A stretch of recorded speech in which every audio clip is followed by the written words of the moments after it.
Hello everyone, and welcome back to another Tomato Sauce stream. Today, we've got quite a lot of stuff to talk about, I guess. We had some new leaks, we had some reveals, we've had all sorts, including a new tournament mode that looks kind of interesting. Obviously, it's just a logo, so we don't really have any information on that yet, but I'm still very excited for it. So we do actually have quite a lot of interesting stuff today. Obviously, the Asana event has already kicked off as well, so that should be very fun. We're planning to just talk over a lot of this stuff, maybe try and build some decks using the cards that obviously we know we're getting, maybe try and come up with a tier list that we think that our early predictions are going to be. But who have we got in chat? We got Drags in with the rush off. King John, is that meant to be a joke? Well, very close comparison. We got Grand Harrier. We have Frogio TTV. Music is from the Switch game. Yeah, the Switch game is so good, actually. If anyone hasn't played the Rush Duel Switch game, it's actually... So it's based on the Saikyo games, which were Japan only, and they have this gimmick where they don't really want you to build your own decks, but you can type in a password or beat the game and get your ability to do that anyway. It's a bit weird, but if you like that sort of thing, it's really good. We got Duan. We've got... It seems interesting. I don't... but I think for the starting soon thing, we should add the other maximums like Dino Dynamix and the new Excavator one. I mean, I could do that. It's a lot of effort. I mean, never say never. The main issue would be that we don't have a good render of the guy that uses Dynamix, so it'd be a bit weird to do. We have Sakadetsu with we rushing. Let's get ready for the rush. God, it's so cheesy now that I said it. I mean, we like cheese, right? We like cheese here. I mean, Rush Duel is all about the cheese, so... Actually, I think I have an idea. Would fit with Roman. Let's rock and rush. Yeah, that's not bad. Welcome on in, Ninjetti. And we have El Barry's Yo Tomato. Welcome, welcome. So, I hope everyone's having a great day. I think we're going to just immediately start off by playing this event duel, because this will let us play with the worms just a little bit ahead of time. So we can kind of show off what the worms can do. I'm sure a lot of you who are already Rush players have already kind of seen what these cards do, but it'll be interesting to kind of get first-hand experience of the cards that are going to be coming into Rush. And I think Asana is a bit of a fan favorite. I think a lot of people have been waiting for Asana, and a lot of people have been waiting for the worms to come out. So this is already quite an interesting hand. I think with a hand like this, we have to get something on board, right? We're going to set 2, and we are going to tribute out our middle piece of Worm Excavator, which notably does have 2500 attack. So that's quite nice. What skill have we even got? Choose one face monster in the field. So it's this one. So it just gains 100 attack. So that wouldn't accomplish anything right now. So we'll just pass. So they have stuck that skill on us as well, which is very interesting. I've seen all these cards, and I thought the maximum was just going to be normal. No, we're just getting its Overrush variant. Yeah, it's very strange that we're not going to have access to a non-Overrush variant. It is weird. Speaking of which, though, we can do this. Then we can activate this. Target this to give it a boost, and then we can add back our maximum piece. And then what do you know? We'll just go for a maximum summon. We should probably turn on voice lines for this, but it's a little bit too late for that now. But here we go. We have the big guy. Then we'll just go straight to battle. Using any of its effects don't really get us anywhere.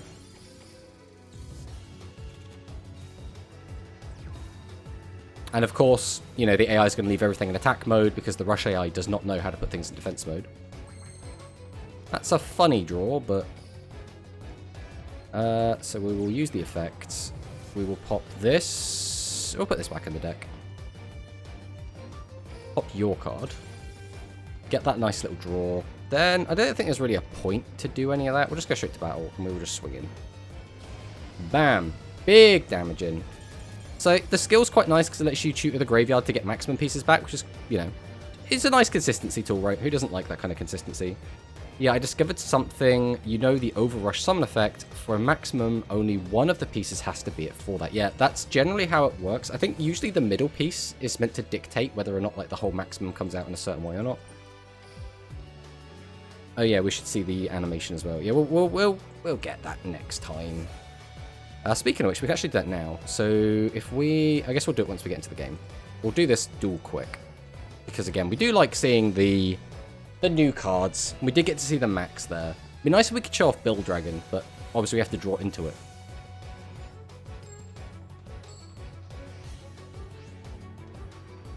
So let's see what we open with here. There is Build Dragon. We did want that. Unfortunately, it doesn't actually do anything yet, but... Right, where is our 3D visuals character lines? Not the nicest opening hand, but that's fine. We'll go ahead and tribute both of our monsters.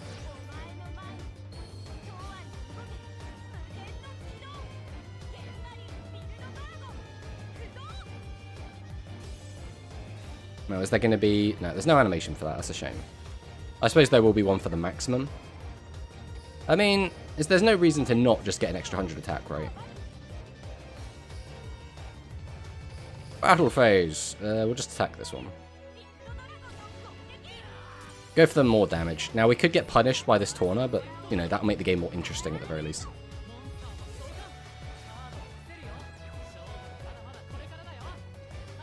And we didn't exactly see because we have the animation disabled. Oh yeah, one of the cards that she uses is the card on Hammer Crush.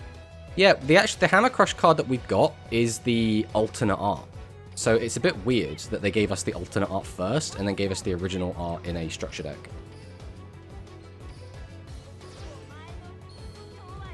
Right, well, let's summon out the boy again. 2 Build Dragons. Unfortunately, again, they don't do anything unless we have a field spell. This is one of the kind of weaknesses of the worms, is again, a lot of their stuff doesn't actually do anything unless you have field spells out. And if you just don't draw them, you're just kind of playing a bunch of vanillas. We'll clear over this. Pass turn. I mean, the Rush AI is garbage anyway, right? So we were never going to lose this game outside of, like, a maximum coming down and killing us, but... It's so weird as well that we have Constructor Princess Pylon this early, because this is a fusion material. Hey, there is the Peaks of Blistopia, which means we can now use the effect if we wanted to. Do we even have, like, a decent vanilla in the grave? We literally don't. So there's no reason to do anything other than just summon Drillzard anyway. And this is one of the nice things, is that even your weaker monsters do gain this 400 attack bonus, so this actually does become 15, which is, you know, it's nice. We'll just go battle. I don't see a point in dragging this out. Big 2900s. Tomato, howdy. Hello, Pro-Manicist. Welcome, welcome on in. It's kind of like my beast... Rage of the Beast can be triggered because I don't have the forest. That's a shame. Alterius, welcome on in. Hello, Tomato Saws. So, Construction Worm isn't strong without having a field spell. So, it's... Some of the worms, out of the ones we're getting, I think it's just going to be Build Dragon specifically. Like, Build Dragon is a vanilla unless you have a field spell out. Its requirement for its effect is literally have a field spell, which does make some awkward situations, right? Because, like, a 2500 vanilla is still okay, but if you're summoning out your other boss monster, which is going to be your middle maximum piece, that's another 2500 vanilla. So, it can get a little bit awkward, right? It's like, oh, 2500 vanilla's the deck if I don't find a field spell. As well as the fact that the other monsters are, like, okay statted, but they need to get that extra 400 to really pop off and actually feel like really good cards. For example, their 1500s become 1900 with the field spell, right? That's just a good number. Oh yeah, remember how I said I couldn't get Super King Rex? Well, we have a ticket now. Nice! I actually have quite a few Super King Rexes. Maybe actually have a quick peek. It should just be, yeah. So I've currently got 15 Super King Rexes. So we're just vibing with our 3 Prismatics, the 5... God, what are they even called? They're not called foil. I can't remember what they're called. Whatever that one is. And then 7 common. We just got 15 Super King. We're just collecting them now. But now seems like a good time to go and... Oh, we don't look at that yet. We'll look at a tier list a little bit later. We want to go and take a look at some of the new stuff that we've got, right? We want to talk over some of the new cards that we've got. And the first one, the cards that we have access to now, the Spirit of the Heavy Cavalry Asana Mitsuba event, which is giving us 2 cards. So, Primal Howling is to be expected, right? We were expecting to see our Worm Back Row Hate come out. This is what we got. Now, this Back Row Hate is not the best, because I would always rather put the card in the graveyard outside of some very specific situations. But this does put it to the bottom of the deck, which means that card is effectively gone for a bit, right? Unless they're going to shuffle their deck, that card is just gone. So the mirror match between Construction Worm is more on who grabs the field spell first. Kind of. So the problem you have with that, so if we jump over here quick, is the field spell will still buff both of your cards, right? So you will be able to turn on your Bill Dragon's effect if you have the field spell where your opponent won't, but that effect just lets you get another normal body onto the field, which isn't going to help you break the deadlock of the fact that your monsters have the same attack value. So, like, it's a little bit awkward. Welcome on in, Edgeshov, with the 10 streak. Good job. Good versus Plants, which unironically can have a good matchup versus Worm with the Lion Boss. Yeah, the Lion Boss Gajumaru is... I still stand by. This is a good card with a really horrible, like, restriction. So, like, being able to make a level 8 or lower monster have 0 attack is so good. It's just a shame it only works on Earth. And there aren't any cards that I can at least think of that change your opponent's monster's attribute, so there's not, like, good ways to make this effect go off, like, even in Rush in general. But yeah, the mirror is going to be a bit of a weird one. I think for the most part, it's probably just going to come down to whoever can stick their maximum. Because if you get the maximum out in maximum mode, and you get it out first, it's now very difficult to be outed, especially if you have some back row to protect it. Obviously, there's, like, the generic things, right? Like, Tribute to the Doomed will still just kill this. But, like, if you get a negate attack down, and your opponent, like, TSAs, you effectively waste their TSA, right? So it's, like, a really good... It's really good to get it first, because that means you'll have more cards in your hand. Because if you summon yours, and then your next turn you drop to 5 cards, you're going to have a 5,000 attack max. Whereas if your opponent plays theirs afterwards, realistically, they're only going to have 2 cards in hand. They're going to have a 3,100 attack max, which is just not the same thing, right? Or 31, 41. I know nothing how this box is good or bad, but then I see Gaia, and I know he is a great monster. Gaia is a weird one. Because, like, it's nice to be able to get out a 2 tribute monster for less, right? For free, basically. But it's only 23. 23 is not a great number, right? So it's kind of like a 1 tribute monster's stats. Like, obviously, it's better than a 1 tribute monster. Most 1 tribute monsters, the highest they go up to is 21. But 23 isn't much bigger than 21. Like, it still doesn't clear 25s. So, like, it's not a crazy good card. Like, it's good, but it's not, like, insanely good. It's, like, okay. He's not really good when maximums of any kind can eclipse him with an attack. Well, yeah, but maximums are a weird one. They're a weird kettle of fish to begin with, where, you know, they can be really strong if you can get them to work, but you have to actually be able to summon it, so... This box is skippable. I would make the argument that this box is probably a fine skip for now, right? Unless these cards come out, people test them, and then suddenly they're, like, destroying everything, and something people didn't see just happens, and people didn't expect, and then the cards become really, really good for whatever reason. I think Plants probably have the highest chance of that, or maybe Worms just because their attack is so high. But outside of that, I would probably say this is probably a good to skip, but come back to later, right? As we get more Worm cards, as we get, like, the Buster Blader, if the Legendary Swordsman does come out, these cards are going to be, I think, actually pretty decent.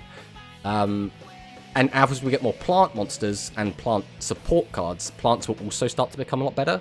So, like, if you skip this box, I think chances are you'll want to come back to it later. So it's like, you can skip it and save those gems, but if you've got excess gems that are going to expire anyway, you might as well open these packs, because you're probably going to want to come back here later anyway.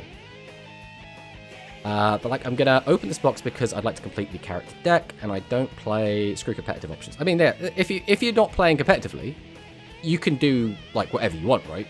Like, I'm going to get all these cards anyway, because I like to, like, test with them, I like to play with them, I obviously make content, we do stream as well, so it's like that. Also, I have every single Rush card in the game, so I want to just keep having every Rush card, right? A Vulcan seems like an awkward maximum, but I see it being used for Yuga's new skill. It's a weird one. Vulcan, I think, if you high roll, Vulcan could actually be very, very strong. But, like, I think you can make that argument with any deck. If any deck high rolls, it can be very, very strong. So, Card Devastation for the Worm Mirror. So I assume we're talking about Revitalization.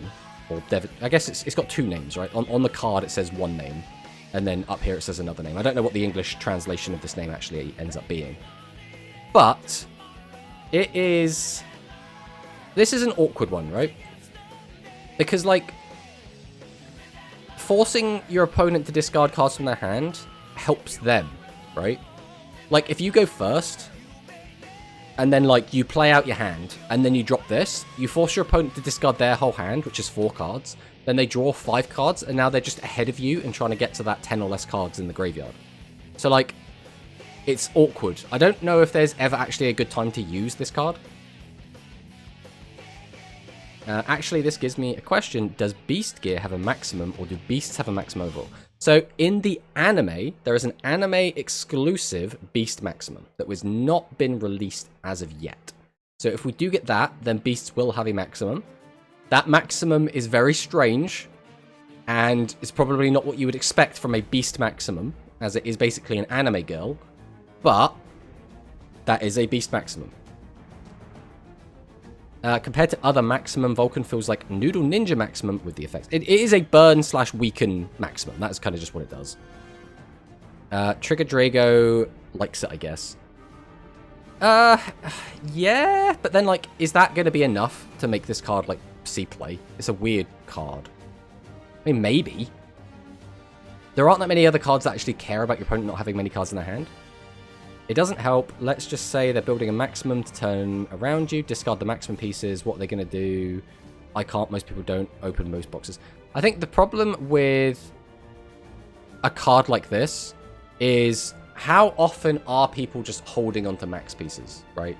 Like, sometimes they do it a lot. Sometimes they don't. In some matchups, like Royal Rebels is a good idea of this, of a situation where Royal Rebels don't really do anything on the offense. They wait until your opponent summons out guys, then they want to, like, slap down a Doom Metal or a Heavy Metal, pop your guys, and then get, like, a counter-attack. So they're like a counter-attack deck, right?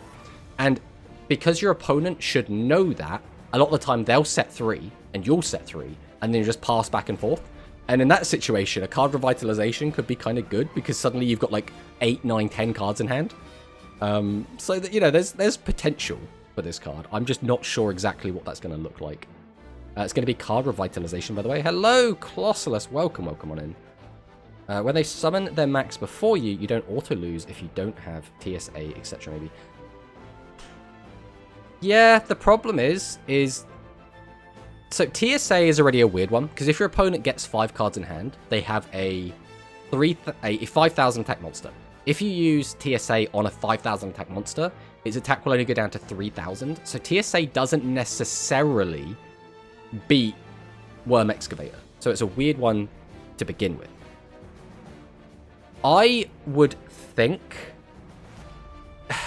Like, because why would you main deck this card, right? In the League format, where we have side decks, playing something like this could be an interesting tech. But, like, would you play it just, like, in the main? I don't know. I don't know about that. Activate card revitalization, and then enemy plays Essel. I mean, could be. Don't underestimate the Thunder Bros. Well, that's what I was just thinking, actually, is if you actually... Because it's the attack boost off this as well, is if you can clear out your opponent's back row, or make it so they can't use their back row with something like a Bolt Tricorn, you could discard your opponent's hand, gain, like, 900 attack even. That's not too bad. Slap that onto a Trigger Drago that's, what, 28? So that will go up to 37? 37 Piercer over a 0 defense monster isn't bad, right? That's like Mirror Innovator's level of piercing. The only problem is, again, it's a -1 for not anything but damage, effectively, right? You're not getting rid of any of your opponent's cards. You're not gaining any cards yourself. You're just literally playing this like an interesting kind of burn spell.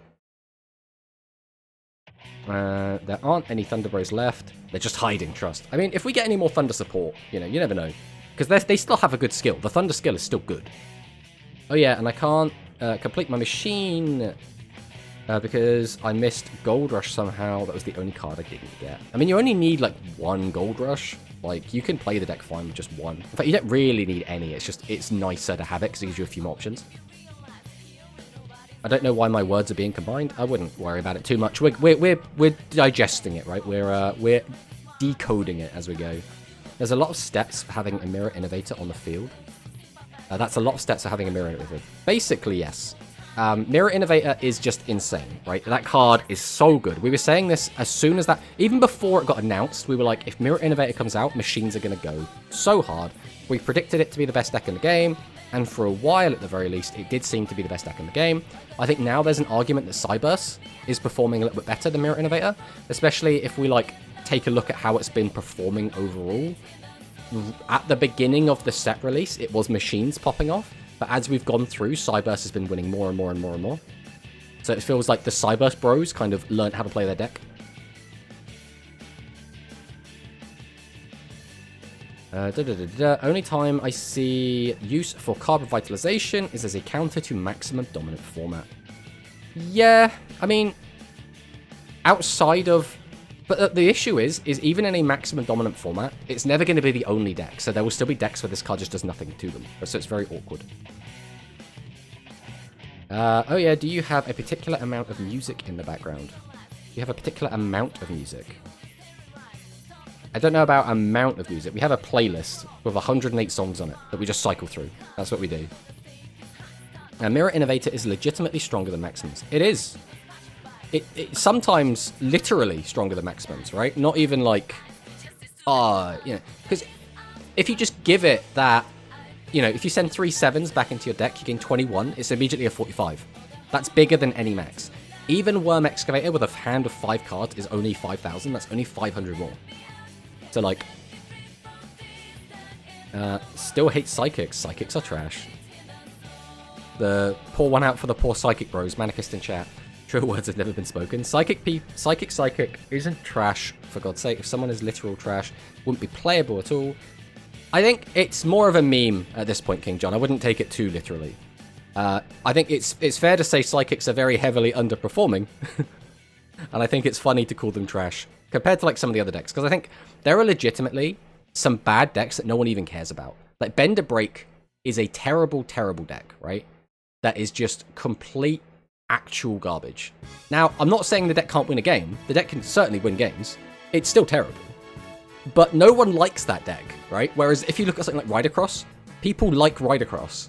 So even though it's also legitimately very bad, people will still be like, yeah, but if we get some more Ridercross support though, I don't think anyone's like sit here like, oh, I can't wait for my Bender Break support. I reckon I'll plant this month until I get more Psychic support. Plant does look like it has some potential. I'm not sure how far that potential is going to take it. I don't think Plant will break into top tier, but I think there is stuff you can do with Plant, so I take everything a bit too seriously. I mean, that is also fine. 30 random cards are playable. Yes, that is a true factual statement. Now, will you win a game with 30 random cards? Maybe. It depends how many tribute monsters and spells and traps you get. Pour one out for literally just Manicist. There are several Psychic players. They come out of the woodwork every now and then. They nerfed Psychics despite the deck being bad. It's because Konami is terrified of Psychics, right? They are so just afraid that Psychics are gonna pop off and be like super unfair and ruin the game. And because of this fear, Psychic bros are just not allowed to have any fun whatsoever. And it's so sad. It's so sad. It's Rush. Pretty much everything is playable. Yeah, I think there is truth in that statement, right? As long as you have like 2,500 guys or guys that can get over 2,500, you're kind of okay, right? If you just get lucky enough and your opponent gets unlucky enough, you can just beat them. I think that is just a fact. Now, I'm going to go with Worm, as I've seen Excavator's animation. It's literal mechanical snake kaiju. Yeah, I will say this, right? All of these, like... So, I'm going to preface this by saying Earth Machines is one of my favorite archetypes because aesthetically and mechanically the way it plays, I think is really, really cool, right? I've always really liked that. So Worms being these, like, construction machines or, you know, construction workers, I think is such a cool aesthetic, and I absolutely love it. And then you get to the max, which is literally, like if we go up here, we can see, like, a bigger image of it. It's literally like an excavator. Like, I love this. This is, like, my aesthetic. I absolutely adore this. And like I said in my video, Beast Drive Mega Elephant, I think this is one of the coolest looking cards in the game. It's such a shame that it's so bad, but I love the idea of, like, a mechanical elephant, right? That is just so cool to me. SOD was apparently not good. 1, Psychic's not good, got top 8, Plants where. To be fair, SOD... Alright. We need to take a step back here, right? SOD, I still am not entirely sure how you won that tournament, Manicust. Because your deck can't beat, or it couldn't beat, I should say, because this is a very long time ago, couldn't beat set 3 pass. And I feel like it would just lose to Rebels, and it should lose to most other decks, but just kind of didn't. Then when Sora did well on a similar deck, but obviously they were playing the Dragius, they were just playing aggro with extra steps. So SOD was just the new aggro. So that's like a bit of a weird one. Psychics, to be fair as well, just making top 8 with Psychics, I think is quite an accomplishment. Now you could make the argument that, you know, if you get a little bit of good luck, that will obviously push you through. If you get some easier matches in Swiss, that could also like bump you up a bit. But, you know, credit where credit's due. Making top 8, still consistently as well, relatively consistency, I think it was like 3 or 4, you know, is good. As you said before, if you high roll, every deck is good. Yeah, basically. The Worm Maximum seems like the worst in the game besides Dino. The Worm Maximum is, right, so it's not terrible, right? So first off, the middle piece has the 2500 base attack, which is a good stat, right? This is the prime issue with when you get these maximums, is their base attack is garbage almost all the time. Oh, well, there's the ads as well. So wait for the ads, and then we'll continue this little rant.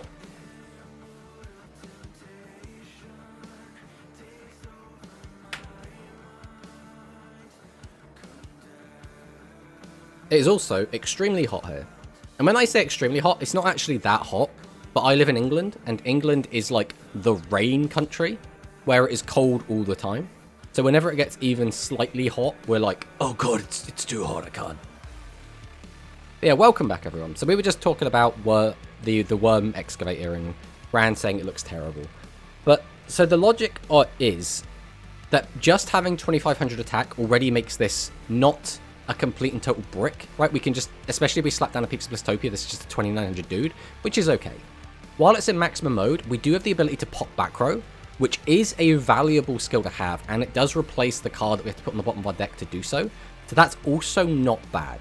The problem that this card has, and obviously it gains a load of attack as well. Gaining attack is always a good thing. Defensively as well, because it can kind of play over Talismanic Seal Array, if we can get to that 5-card hand, TSA doesn't even out this card anymore. Your opponent now needs TSA times 2, or TSA and a guy that can boost over 3k, which is, you know... So, for example, machines can't do that very easily. They can do it, but they can't do it very easily, right? And machines as well as Cyburst don't really play TSA. So now, if you do get into that situation, it could be a little bit awkward for them to out it. The only like guaranteed way to get rid of this thing very easily is going to be Tribute to the Doomed. But, like we were saying before, the main issue this card's always going to have is the same issue that a lot of cards are going to have, which if you can't beat set 3 pass, you don't do anything. Worm Excavator can beat set 3 pass if we have 10 or less cards in our deck and we have the right skill. So those are some hoops to jump through, but that does mean this card could legitimately have legs, and I'm actually quite a fan of this. I think this is a lot better than Vulcan. I think it's a lot better than the Dynamics. Now, is it better than Yggdrago? Realistically, no, but that's just because Yggdrago does everything it needs to built into itself, right? This card needs exterior help. It needs help from a skill to gain that piercing. Or I guess you could use a spell card, right? You could play a pierce or you could play a stop defense for it to actually do what it needs to do. And then Magnum Overlord also has the same problem, but because it can gain so much attack, as long as your opponent just leaves a guy in attack mode, it doesn't matter. So you could make the argument this has the same weakness that every Maximum has, other than exactly Yggdrago. And if you low roll, even tier 1 decks are bad. I mean, that is also fair. Grand, you know that they are meant to be split apart at some point. No, you don't split them apart. Don't worry about that. Now, dude, there's worse. We have a deck having a field spell. Finally, a deck having a field spell is good. But the deck doesn't work without the field spell, so... the Maximum is meant to be more separate pieces. I mean, it's only the middle piece. Like, the side pieces, you don't really want them on their own, because they're just kind of garbage. 800 attack, 0 defense monsters is a bit whatever. I was 1 with the deck. I mean, apparently you are, Manicust. Sometimes if you just, like, one-trick a deck hard enough, you can do some really crazy stuff with it. I mean, just look at Noodles. It's pretty much the opposite of Magazine Idea, where the individuals are only used for the Megazord, reverse it, and that's what I mean. I'm not sure I entirely agree with that. I think the only difference is that Worm Excavator is an okay card on its own. And even then, it's barely okay, right? Being able to make a 2900 guy is relevant. If you don't get the field spell, it's just a 2500 vanilla, which is a bit mid. Damn, ad's crazy that I have none.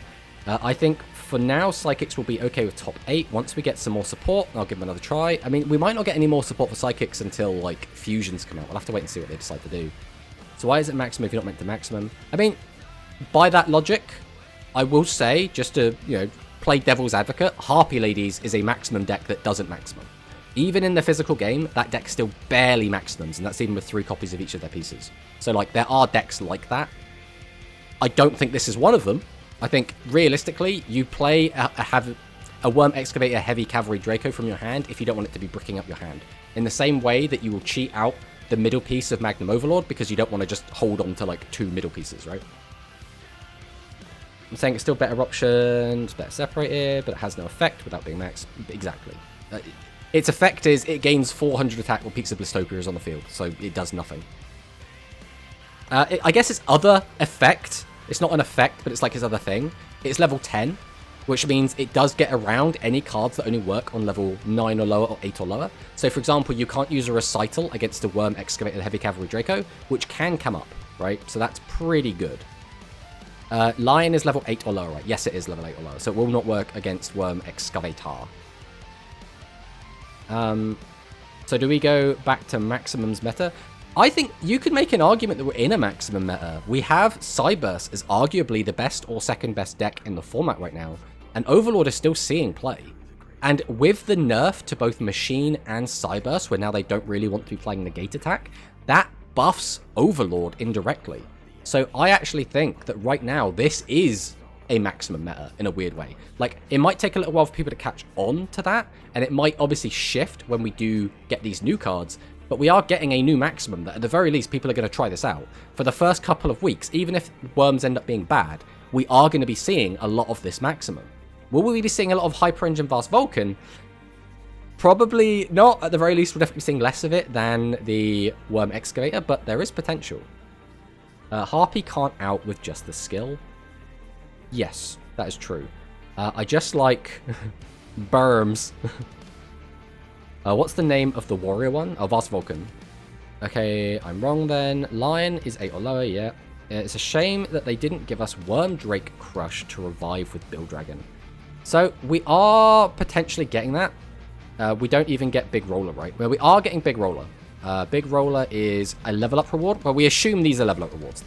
It makes sense to me that these 3 are level up rewards. So we are going to get Big Roller. But my question is it even worth bringing back a Big Roller? So, statistically, you're going to want to play as many Bill Dragon and as many Worm Excavator as possible. Chances are we're going to be on 3 Excavator. We might only actually play 2 Bill Dragon, right? I'm not sure if we would play 3 of this just because we don't want to run too many high-level monsters. So you could just do like a 2-3 split, at which point, like, I don't really want a level 6 in my deck because there's now just so many high levels. And even if you get this guy out, 19 isn't a very interesting stat, and neither is 23. Like, 23 clears, like, Harpy boss monsters. It clears Seven's Road Magician. Like, a 19, as in if we just got our 1500 vanillas and then had the field spell boost them up. Where is he?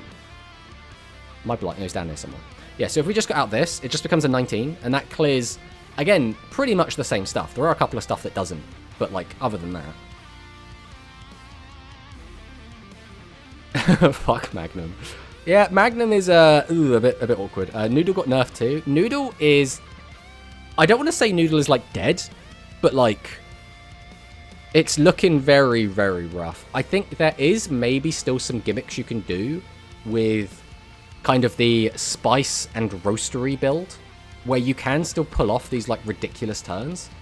And with the negate attack being removed from machines and Cyburst, there's now less to stop you. Now, the only thing they'll really have to do to actually stop a big push, because, like, Widespread will stop one of them, but if you've got 3 monsters all with massive attack, you could still kill your opponent. So now they'll have to use slime to stop you. So like there is some potential there. What do you think is better skill for construction worm? So for me, I think realistically, I think maximum excavator is going to be the best skill. This skill does everything we need the skill to do. The only issue is, the only bad thing about the skill is this. You need to have 10 cards left in your deck.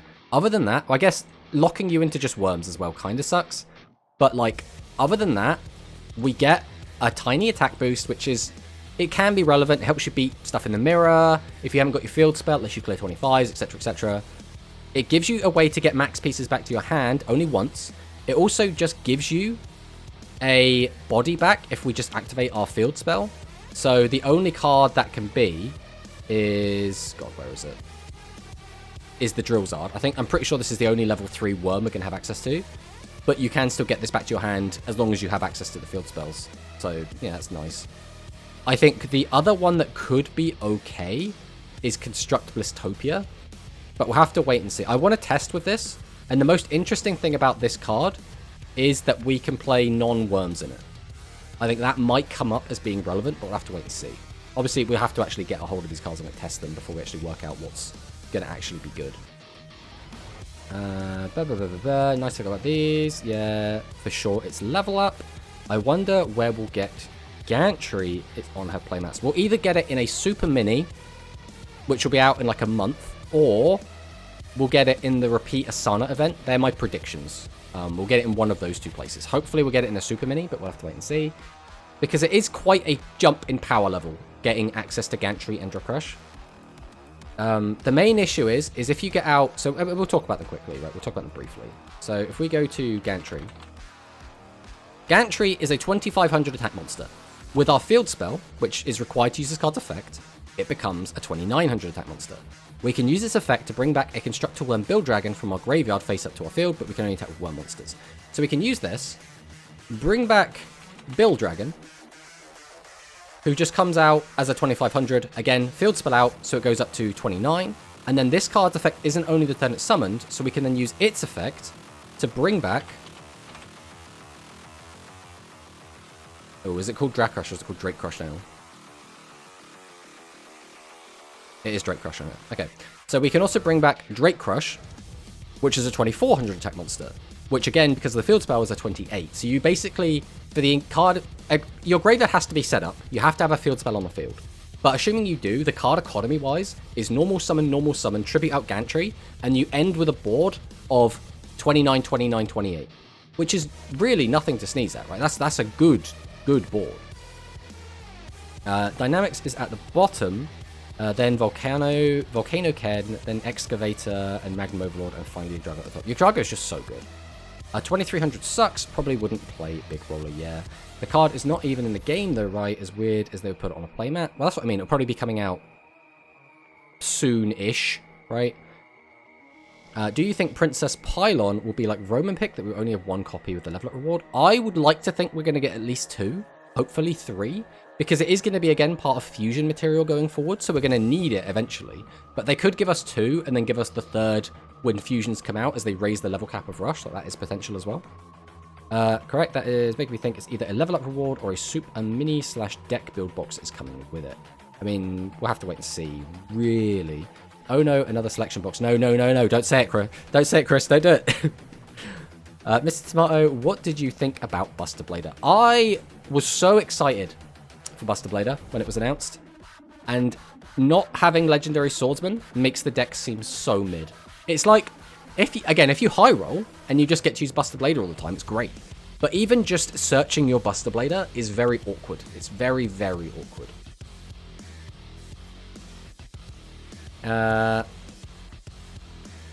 With the non-ORR cards.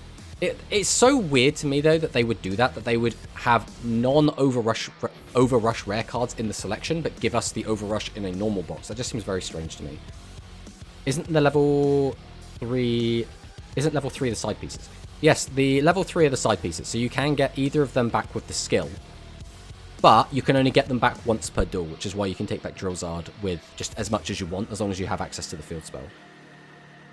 Is my maximum tier list close to what any of you guys think? I mean, I've already gone over what I think. I bet Asana's second event is going to have a high-level worm. I mean, it would make sense, right? But at the same time, you want to put this guff in, which is stuff that players should have, but they're not going to, like, be fiending over opening boxes for. I think Gantry Dragon is box-worthy because that will sell the box, right? I think that's kind of what they've gone for. They've kind of been like, well, people will buy this box because they want this and this, right? Nothing else in this box really matters as much as these two cards. So that's their logic, is they're trying to just, you know, the worms will carry the box, and in the next box they'll put more worm stuff, and that should again carry the box. I mean, there's been so much buzz about Asana coming out and about all the worm stuff, so I think it would make sense. Dynamics is at the bottom, then Volcano Ken, Excavator, Magnum Mobile at the top, You've Jugger at the top. I mean, yeah, that's basically how I would look at it. I don't know, maybe you swap Vast Vulcan with Dynamics, because Dynamics is like a little bit awkward. It's interesting that they put removal into the event and not the level reward. Yeah, it is a bit weird, because we've had a couple of Spell Trap hate cards in different places. Like, for example, we have the plant one, it's just a rare in the box. We got the same with the Thunder one and the Machine one, or just like rares inside of the box. So it's weird that like some of them get this weird treatment where they're URs in like events and level up rewards, but some of them aren't. Like, it's a bit weird. Justice for Aqua. Aqua as well, yeah. Aqua has been done dirty. Like, Aqua is such a cool, like, type. I personally have always had a fondness for Aqua. I think when they first came out in the physical game, they were like a meme, but that made them like endearing. And then as they got more and more cards and they become better and better, it's been really, really cool, right?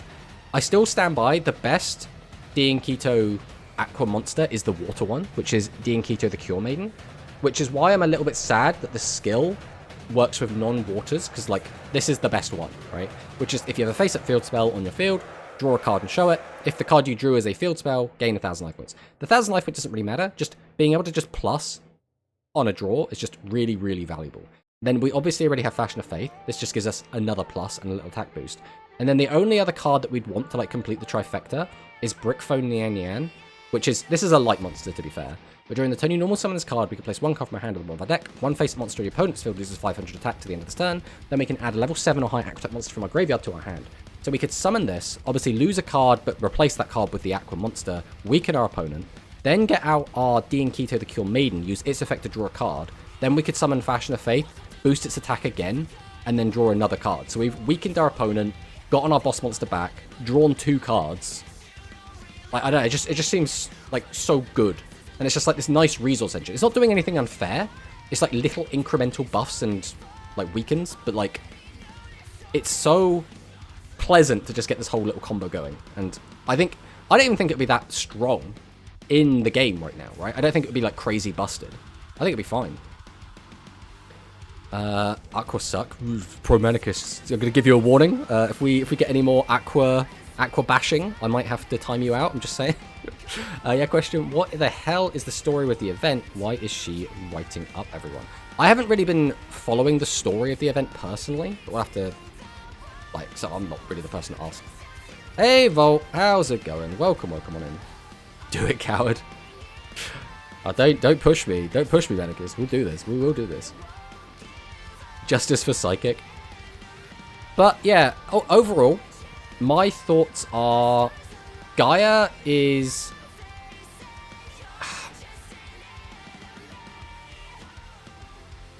without access to Legendary Swordsman, right? Basically, the skill is... So, your deck has to contain 5 or more warrior type monsters with 26 or 2300 attack and no other monsters with 1300 or more attack. So that's already awkward. That means we're going to be locked at 1200 and lower monsters, which means we're not going to be very aggressive. Now, this doesn't say 7 at the very least, which thank God for that, like the Blue Eyes and the Red Eyes skill have. But running 5 monsters that specifically have to be 26 or 23 is very awkward. That basically means we're playing Buster Blader and then 4 Gaias, right? And Gaia is not a very strong card. Now, again, the skill does kind of sort it out because we can make our opponent's monsters that are bigger than Gaia lose 500 attacks. So now Gaia can attack over them. But let's say your opponent has a 25, we weaken it by 5, and now our Gaia can clear it with only 300 damage, which is not a good amount, right? Now, like, a barrier would stop you. Now, the one benefit we have is that people aren't playing barrier. But outside of that, it just seems kind of mid. Bork Manicus. Well, at the end of episode 2, something happens. Okay, like I said, I've been skipping the story, so I haven't been, like, looking up too much. I know how it went in the anime, but that's about all I know. Doing alright, still messing around with stuff. Yeah, I think cooking with these new cards has been pretty cool. So in my mind, the reason this skill seemed good to me when it was first announced is because we can weaken multiple monsters. That's already something that's pretty cool. Then they lose 500 attack. Okay, that's pretty cool as well. But then they become dragons. So now if you sat on a 26 that will gain 500 because your opponent's monster has become a dragon, you're now 31. And then they'll lose 500. So let's say they had a Dragius, it's now a 2000 attack monster. So now you're 1100 over. Now you can get some good damage in. And that just compounds if your opponent has more monsters, right? Let's say your opponent has, I don't know, Trigger Drago and a Dragius, right? Let's just say they got those two. That's a pretty standard, like, Thunder aggro list. All of a sudden, both of them are losing the 500 attack, so now they're 2019. If we've got, like, let's just say 2 Buster Bladers, or a Legendary Swordsman and a regular Buster Blader, we're now gaining 1000 attack because both of their monsters are now dragons. As well as both of their monsters have lost that 500, which means our guys are now 36 and 36, attacking into 19 and 20, which is so good. Like, that's so good. But when you take that away and it's just Gaia doesn't get that extra 500 from them becoming dragons. It's so mid. It's just so very mid. What is even the purpose of sending a level 7? So their idea to get a 7 in the graveyard is to put the regular Buster Blader in the graveyard so that you can use the Witness of Dragon Destroyer to get it back from your graveyard to your hand. But the main issue with that is its cost is so steep. You have to send 1 card from your hand and a 7 monster. So you have to give up a card from your hand to put it in the graveyard, which just feels so, I don't know, just not great. They have a Recycle monster, 5 more Warrior monsters. Do you have to use Normal Guy? You do have to use Normal Guy. There is no way around it. You have to use Normal Guy. And so one thing that is quite nice is you only have to use 1 Swift Guy if you want, which means you're not really restricted by the limit 3. You can play 1 Swift Gaia, 3 Normal Gaia, and the Buster Blader, and only have 1 limit 3 card, which means you can put other limit 3s in your deck, which does give some potential, right? You can use some of those other limit 3 cards if there's anything there that you really want to use. Oh, is that the SR monster? Oh, it's that SR monster, correct? Yes, it's this one, Witness the Dragon Destroyer. You don't have to. You can swap out the Gaia for Mirror Innovator and swap your skill to Aim Eagle and you'll be good. That is another way you can go. I think that deck would be a lot stronger. Hi, those cards are cool. Yeah, they're okay. I think that's the thing, is some of these cards are like, they're neat, but they don't, in my opinion, they haven't got all the pieces they need to actually thrive yet. Like, comparing any of these cards and trying to think about the decks you can build with them to the current best decks, if we compare them to Machine, if we compare them to Cyberse, and if we compare them to, like, Royal Rebels, which I would argue are the 3 best decks right now, like, I don't think most of these decks stand a chance against any of those decks. Like, they can still take games off them, but, like, maybe, like, 10%, 20% of the time. Like, ugh. Yeah, the -1 in hand is a bit much. Avian Spell can be played if you play more vanillas then. Yeah, basically. Which is something I was doing when I was, like, trying to, like, look up different things you could do with it. So, like, there are options there as well. And I think you could say the same thing about Gekka, right? Gekka's a limit 3 card. But again, do you need Gekka? Like, you could just, if you even want this type of effect, you could just put, like, the zombie engine in, right? If you don't specifically need plants for anything, then you don't need Gekka, right? So, then the skill does not even let you play 1500 attack monsters. Exactly. It's very awkward. It does let you play 1200 at the very least, which means we can actually give our monsters piercing with Piercing Samurai, which is actually quite good. Warriors are always going to be in a good spot because Piercing Samurai exists. Their boss monsters don't have to do everything because they have something else in their type that, like, will work with a lot of their skills that will get that job done anyway, right? So, any suggestion for stronger deck Tomato? My decks are weak. I'm excited for new cards. If you are trying to play without spending too much money or without spending too many gems, I would say Blue Eyes is quite a good way to go.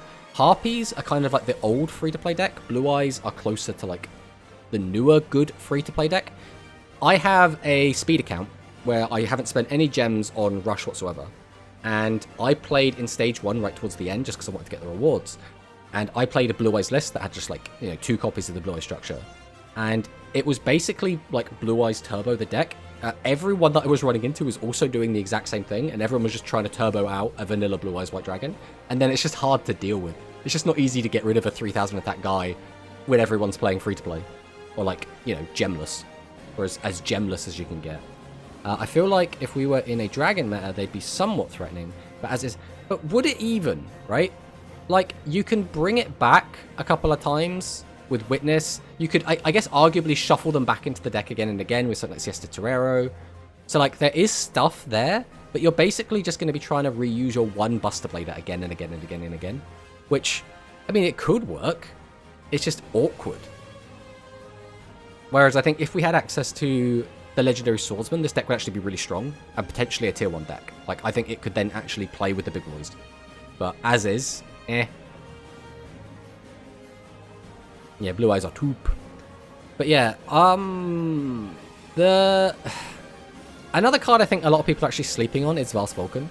Vast Vulcan is garbage, right? Let's not pretend this card is good, right? But there is some stuff this card can do. If you're able to somehow consistently get the max out, it can actually be a bit of a pain. It can get a lot of damage in very quickly. The issue is always going to be the same problem that you've always had with maximums, which is how do you get it out quickly? It's like, I think Dynamix is fine if you could open it, like, turn 3 every game. Because unless your opponent's already ready and set up to deal with it, they might just not be able to. But, Warrior Returning Alive is a card, remember? Warrior Returning Alive, I don't think is going to be particularly good. So the main issue that you're going to have playing the Gaia deck is how do you beat a maximum monster, right? How do you beat one? None of your guys can get to that attack value, and none of your cards reduce your opponent's attack. You literally entirely rely on Talismanic Seal Array or Tribute to the Doomed. And I think because of that, you're just not going to play Warrior Returning Alive. I think you're just going to play Tribute to the Doomed, because it's so important. As well as the fact Tribute to the Doomed is just generically a good card. It's never bad, and you can even use it to beat Set 3 Pass if you don't have a Piercing Samurai. So, what's your thoughts on the Maximum Hyper Engine skill? I think the skill is kind of bad. So let's put it on screen so people can actually read it. But this skill can be used if any monsters in your deck are spellcasters or warriors. That's already kind of a harsh restriction. They have to have 2100 or less attack. That's another harsh restriction. I'm not sure why we need all of these restrictions on what is arguably quite a bad card. And then your deck contains 8 or more maximum monsters, which again, there aren't any spellcaster maximums, and there's only 1 warrior, so this basically says we have to run 8 of our Hyper Engine Vast Vulcan pieces. That's fine, whatever. Choose up to 2 face and max monsters with 1500 less attack in the field. The chosen monsters gain 1000 attack to the end of your opponent's next turn. This is kind of crap. You can make like 16s and 19s out of the maximum pieces, which is okay. The middle piece can become 25, but that's also garbage. Like, why do you want a guy that can't even beat over 25s? That's kind of whatever. But then you can place 1 random maximum monster from your deck with a different level than the chosen monsters on top of your deck. So this basically lets you put, for the most part, it's going to let you put the middle piece on top of your deck. But there will be some situations where you'll be able to like put something else, right? So this is okay, but it's going to depend what we've already got in hand. I feel like this deck is going to struggle to maintain maximum pieces in the hand. I feel like just to not die, you're just going to have to start throwing them onto the field. So I think it's still going to require a lot of luck. I think if it was a skill similar to Maximum Excavator, where we can add it from our graveyard to our hand, that would be a lot better. But we don't, right? I think being able to use the graveyard as our toolbox, because then we can draw into our cards and then toolbox the graveyard to get what we know that we need now. Whereas Hyper Engine Vast Vulcan skill, either we have to already have the cards in our hand except the one piece we need, and then we put that to the top, which means we're hoarding cards in our hand, or we're just putting something random to the top and hoping that we draw into the rest of it. So it's very awkward. It's very awkward. Vast Vulcan garbage. I'd rather go with Machine Maximum Overlord. It's better than Vast Vulcan. What if we can't? What if we can get Contact Fusion? Yuga owns Vast Vulcan. Vast Vulcan ruins Seven's World. I'm not sure about any of that, but Vast Vulcan, I think, again, if you're able to get all of its effects off, right? If you can like destroy a field spell, you get that 800 damage. we can reduce a monster's attack by 800. So that's effectively 1600 damage. If we use the other piece, we can... Let's say we use this on a level 7. We're going to burn our opponent for 700. We're then going to do another minus 700 attack. That's an extra 14. So that is already 3000 damage that you've effectively done. Then if you throw in the Hyper Ignite Hyperdrive, you can then do another 800. So that's now 3800 damage that we've done in a single turn, as well as pop your opponent's ideally back row so you can get in for like without their traps stopping you. If for whatever reason we have like 2 hyperdrives, that'd be even better, right? Because now that's an extra 800. That's now 4600 damage. And then we have a 3300 guy that just gets to like slam in. So if our opponent started off with 25, the difference there is going to be 18? No, 13? No, 18. Yes. So that would be lethal damage, right? So there is stuff. The problem is you have to high roll to get any of that, right? Your opponent has to have a field spell out to get an extra 800. You have to have all the maximum. You have to have multiple hyperdrives. Your opponent has to like not have the right trap cards. You have to make sure you snipe the right ones. It's all very, very, very high roll.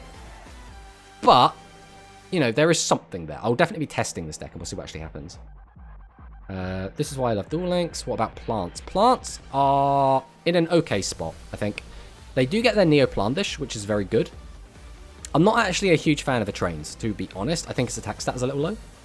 But its attack stat being low does get fixed a little bit by the skill, giving extra 300 attacks. It does become 26, which is quite nice. The issue is you don't really want to use a trains' effect unless you have, like... Unless you're going to, like, win the game that turn.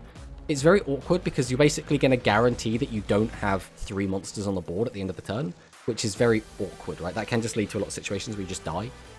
But Plandish, being able to get an attack boost and protection with trap cards is nice. Unfortunately, it can't gain piercing, but we do have lots of other ways to get damage in, like Acacia and like Jasmine, to change those monsters to attack mode and attack over them with the Plandish, whilst our Trains, if it gets special summoned, can gain piercing. And this is special summoned in any way, so if we can use like an Essor to get this out, it's actually a really good turn 2 play to just get a 2600 piercer. Like, it's not crazy, but it's like, it's decent, right? I can do piercing damage too. Is there a deck for the use of Shieldbore and Kong, or will it not be played out? So Shieldbore and Kong is a fantastic card, right? This card is genuinely really good, but because it's limit 3, why would you ever play this card, right? You'd play it in machines, but you can't because you're going to be playing Mirror Innovator. There's no reason to not just play Mirror Innovator at 3 copies. You would play it in like an aggro build, but again, why would you when you could play 3 Dragius? It's very awkward. Every deck I would want to play this in has other limit 3s that I would play instead. Like, even when you get a deck like the Buster Blader Gaia deck, where you're like, oh, we don't have to play 3 copies of Swift Gaia, we have room for limit 3s. We're locked into playing 5 boss monsters, and we can't play this anyway, because I believe it's warrior monsters only, because of just how the skill works. But even if it wasn't, yeah, warrior type monsters has to be. But even if it wasn't warrior types, and it's just a 2300 attack, because we're locked into... Right, let's rephrase this. If the restriction didn't say we couldn't play 1300 or more attacks, monsters, but we still had to play the 5, 26, or 23 warriors, we would still have 5 bosses, and we don't want to go up to that 6th boss, ideally. I think 5 feels like a good number of boss monsters, and 6 just feels like it's a little bit bricky sometimes. Is there a deck for the... Is Skystream Magnum Overlord better than Machine Overlord? Skystream is a weird one. Skystream is more of a supportive maximum monster. It's not there to try and win the game on its own. It's there to use its effect to help your other monsters out, because the whole point of it is you get it out, and then you send it away and cheat something out. So it's a little bit awkward. The most that Skystream, like the most interesting thing Skystream's ever done, is that you get it out relatively easily. If we just look it up quick. You get it out, you know, you summon it out, and then we can special summon 2 monsters from our hand to face up to a field. You can destroy a spell trap. That's neat, right? But we can inflict damage to our opponent equal to the level of 1 monster in your graveyard times 100. Then if this card inflicts damage to your opponent's effect, you can add that monster to your hand. So the idea is that you would use this on another maximum piece to do 1000 damage, or you use it on Great Maju Garzet. Great Maju Garzet is very funny because it just gains twice the attack of the monster tributed to summon it. So if you tribute a monster in maximum mode that has like 3,500, 4,000 attack, you get a 7,000, 8,000 attack Great Majugaza. And that's kind of the most that I ever saw Skystream really accomplish. Essel into 2 Etra. Oh, it trains, yeah. I mean, you couldn't get piercing on both because of the way the skill works. But, yeah, it's still pretty good. Playing Thunder. Thunder doesn't have limit 3. I mean, yeah, but then the issue there is you want to use the Thunder cards. I don't know if Thunders also have a restriction. Yeah, you have to play Thunders except for level 4s, right? I'm pretty sure that's the Thunder restriction. This card collection is fun to collect without putting them with money. I love grinding more. I mean, yeah. Hello. Draft was too tired to remember raiding, but I'm here anyway. I mean, I forget to raid people constantly, so I wouldn't be worried about that anyway. Welcome on in. That's better than Vast Vulcan. I mean, yes. Vast Vulcan is garbage, right? If this had a good skill attached to it that made it more consistent, other than just sticking a card to the top of your deck, I think if we had, like I say, the Worm skill, which lets us take a card from our graveyard and put it back into our hand, then Vast Vulcan could actually be pretty good. I think the main issue this has is that the skill is just bad. Basically, Vast Vulcan is a burn monster. You play this as a burn tool with other burn cards. And if you're not exactly burning, you're playing Vast Vulcan role. Right? That's kind of how I look at it. There is Beast Magnum Overlord 2. I don't know. Yeah, Beast Magnum Overlord's very, very, very strong. So is the Train one. Both of them are very, very, very good. They'll be a lot better than the ones that we've otherwise got. It was a 15-hour stream. I could not stream for 15 hours. After 3 hours, I am pretty much shattered. So, you know, respect. Vulcan is cool. I wish it was good. Yeah, I mean, it's okay. It's one of those weird ones where in the show, Yuga had the Magnum Overlord. Let me just get rid of this. So we had the regular Magnum Overlord, and then he got the Vast Vulcan, I think, straight away afterwards. And then after, like, not really using Vast Vulcan very much, he then got the Supreme Skystream, and then Supreme Skystream kind of became his main max for a long time. But I think, arguably, he just got, like, worse and worse maximums, depending on how, like, you look at it. It was very weird. Is there a use for Heavenly Bliss, or is it even used at all? So Heavenly Bliss is not a card that typically sees any play physically. I think it did see a little bit of play back in the day, but I couldn't tell you why or in what regard. But this has come out a lot earlier than it would have done physically, so there's always a chance. It's not awful. And I think there is potential, especially since it's not a limited card. So now if we want to see a trap deck show up again, maybe this will do something. But the main issue this card has is the same problem that Recital has, which is basically your last monster has to be killed or attacked, which can be awkward because if your opponent's playing something like Mirror Innovator, they can get a ton of piercing damage in without having to deal with your last monster. So Innovator makes cards like this a little bit worse, I think. That's kind of how I look at it. The first Overlord was too strong. The writers had to shadow ban it. I think it's because it was very one-dimensional, right? You summon it, it OTKs your opponent, that's it. And it's like, how many duels do you want to have in the show that are exactly that formula? It's like, it's not particularly interesting, is it? Supreme Machine Magnum Overlord is the strongest monster Yuga has. I mean, like, some of his fusion monsters do get pretty strong. I haven't played Rush outside Duel Links in years, but sometimes I check new cards and found out there were some maximum-based archetypes. Yeah, there are some really good ones now. Like, Sea Serpent is a very, very strong deck. I mean, it's fallen off a little bit, like at least the maximum version, but it was very, very strong in its heyday. There's also Vocalized Phoenix is still pretty good. Like, again, is it like super good tournament level deck? Is it winning any like big events? Like, no, but like, it's still okay, right? This is why Yu-Gi-Oh! Go Rush getting Season 3 so far. I don't know if it's Season 4, though. 7's a banger. I like both of them. I think overall I preferred 7's, but that's just because I think aesthetically a lot of the cards and the characters looked a lot better in 7's, as well as it was sort of grounded, or at least more grounded than Go Rush, where like we're just getting wacky with it now. We can do whatever we want. Like, I still like both, though. We really only got one new trap. Yeah, I mean, Konami hate traps cards. Well, we got Curtain of Sparks, but that's a reprint. Yeah, I mean, all of these archetypes, I say all of them, worms and plants have fantastic trap cards that we're just not receiving. So, I really do think Konami hate field spells and Konami hate traps. And that seems to be a trend. With every time they release more product, we're not seeing very many field spells, we're not seeing very many trap cards. And it's just a shame, right, that has ended up being the case. But yeah, let's go through and talk about some of these cards. We talk about the plants a little bit. I think plants are okay, right? They have access to the piercing. Like we say, they have the Acacia and they have the Jasmine, which are both good at flipping monsters that are face down to face up, so you can attack over them, which is both, reasonably good. We have a back row hate.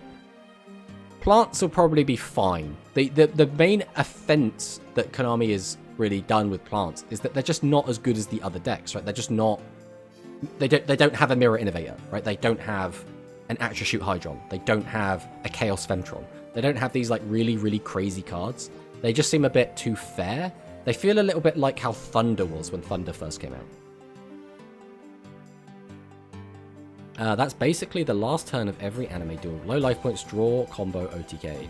I mean, kind of. A lot of the time in anime, they will do the whole like, oh, I've gone down to 100 life points. How am I gonna recover from this? I think when Mirror Force is in game, it's gonna be at 3. Well, there's lots of Mirror Force type effects in Rush, for like different types. So I like 7s because it was fresh regardless of it being a rushed or anime. Go Rush got boring quick in my opinion because by the end of 7s I had enough rushed or animes. I think that 7s ended just as it felt like it was getting started, and I think that's what disappointed me. I was ready for more story with those characters and develop their decks more, and we didn't. We went a different direction.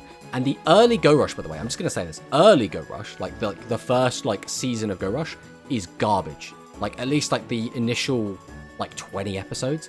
There's so much like we're returning back to like Monkey, and we're just gonna have a bunch of non-effect monsters, and we're barely gonna use spell and traps, and we're just gonna like, I tribute 2 crap monsters to summon my boss, and just do one little thing, and then attack, and then the game's over. And it's like, this isn't fun or interesting. We've just gotten to the end of 7s, where we're doing these like crazy fusion maximum, like big wombo combo plays, and then it goes back to like, I tribute to 1200 attack monsters without effects to summon a 2500 monster with no effect. I attack. And it's like, you can't do that, right? That feels so bad by comparison. Like the end of 7s to the beginning of Go Rush felt so disjointed, and I hated it so much. Aren't equip spells in a Go Rush thing only? Yes, they are. They were introduced in Go Rush, like towards the end of the first season, I want to say. Psychic player can't be on low HP and still win. Psychic player can be on low HP and still win. I mean, yeah. I mean, Psychics can pop off if they can make their way down to low HP and just not die. The issue is managing that, right? You need ways to boost your life, you need ways to pay life, you need to make sure you've got enough life to pay all your different effects. And then you need to get through your opponent's back row, which in a meta with 2 cards that just end your turn, basically, in Slime and Negate Attack, it's very, very difficult for Psychic to kind of do anything. I just found out today that it is the first time to me today to see a female main character become an antagonist for the first time without mind control. Go Rush, go crazy. I'm trying to think now. So, male. So there have been female antagonists, but they haven't been like the main antagonist. That's for sure, until now. But there have definitely been like female villains. But yeah, you're not wrong. Yeah, this is the first time we've had like the primary antagonist being a female. Now Yuga returned to Future in Season 2. Didn't go past 20 episodes, but Go Rush has Contact Fusion. Contact Fusion, I think, is so mid. Right. So in 7s, we got Maximums. Maximums were cool, right? Even if they ended up being a bit weird, Maximums are still like a cool concept. And then we got Fusions, and everyone loves Fusions, right? Who doesn't love a good Fusion? As long as Fusions aren't like garbage, like they were like an early Yu-Gi-Oh, for example. Fusions are good. People like the idea of fusing two monsters together. That's just a cool thing. Then we got equip spells, and that was a little bit underwhelming, but it was still fine. And then we got fusions and maximums reintroduced in Go Rush, and then we combined those with equip spells. We got fusions with equip spells. We got maximums with equip spells. And again, it felt, okay, we're doing stuff. Stuff is happening. And then the new mechanic we've got is just fusion summoning without, like, a polymerization. Which is just, like, it feels like such a nothing mechanic. And I'm not a big fan of it, personally. Like, it just, at least equip spells was, like, a new thing. Fusioning without a mechanic is just fusioning again. I don't know. Like, I think I would really like to see rituals come out in Rush, personally. I think it would be reimagined rituals, but rituals, I think, would still be the cool thing to have. Damsel, almost all of them are brainwashed. It would be shocked if they returned Synchro. That's just Synchro. So Synchro has the issue of tuners, right? It's tuners and then adding up levels, and the levels have to be exact. Rituals use ritual spell cards and don't have to be exact. That is like the big difference, I suppose. So I would like to see, personally, reinvented ritual monsters that live in the extra deck, and then you ritual summon by dropping a specific spell card that you have to just find in your deck. Then you give up monsters from your hand or field, and then you get to cheat out the ritual monster from your extra deck. The trade-off would be that the ritual monsters would have to be a little bit weaker than probably their level would suggest, so that you have to invest more when getting them out. But at the same time, that might not necessarily have to be the case, because there are so many ways in the Go Rush format where we can just cheat big monsters onto the field. So maybe it doesn't matter so much, right? We have already access to Miracle Fusion type effects, including we actually have Miracle Fusion in the game now. We can actually just fusion out heroes from the graveyard. And we have like 4 of those now. So it's just one card, get out giant ridiculous boss monster. So maybe that doesn't even matter. Ritual monster in maximum, yeah, I think that would actually be a really cool way to use maximums, right? Because that's another thing. You can use them in all these interesting ways, and you can have ritual monsters that specifically say that if a like high level monster was used to summon it, it gains a bonus effect. Like, you could have a ritual monster in your extra deck that says if you used a maximum monster in maximum mode as the ritual material to summon this card, do a thing. I think that'd be sick. There'd be lots of different ways to like reincorporate all the different like mechanics and use them like that. You can have an equip spell that says if the monster this card was equipped to was used as ritual material, equip this card to the new ritual monster that you summon. There's like lots of different ways that you can intermingle these mechanics to make them feel really, really cool. Now, again, I'm not a game designer. I'm not going to pretend that this would just be perfect. This is just what I think would be cool.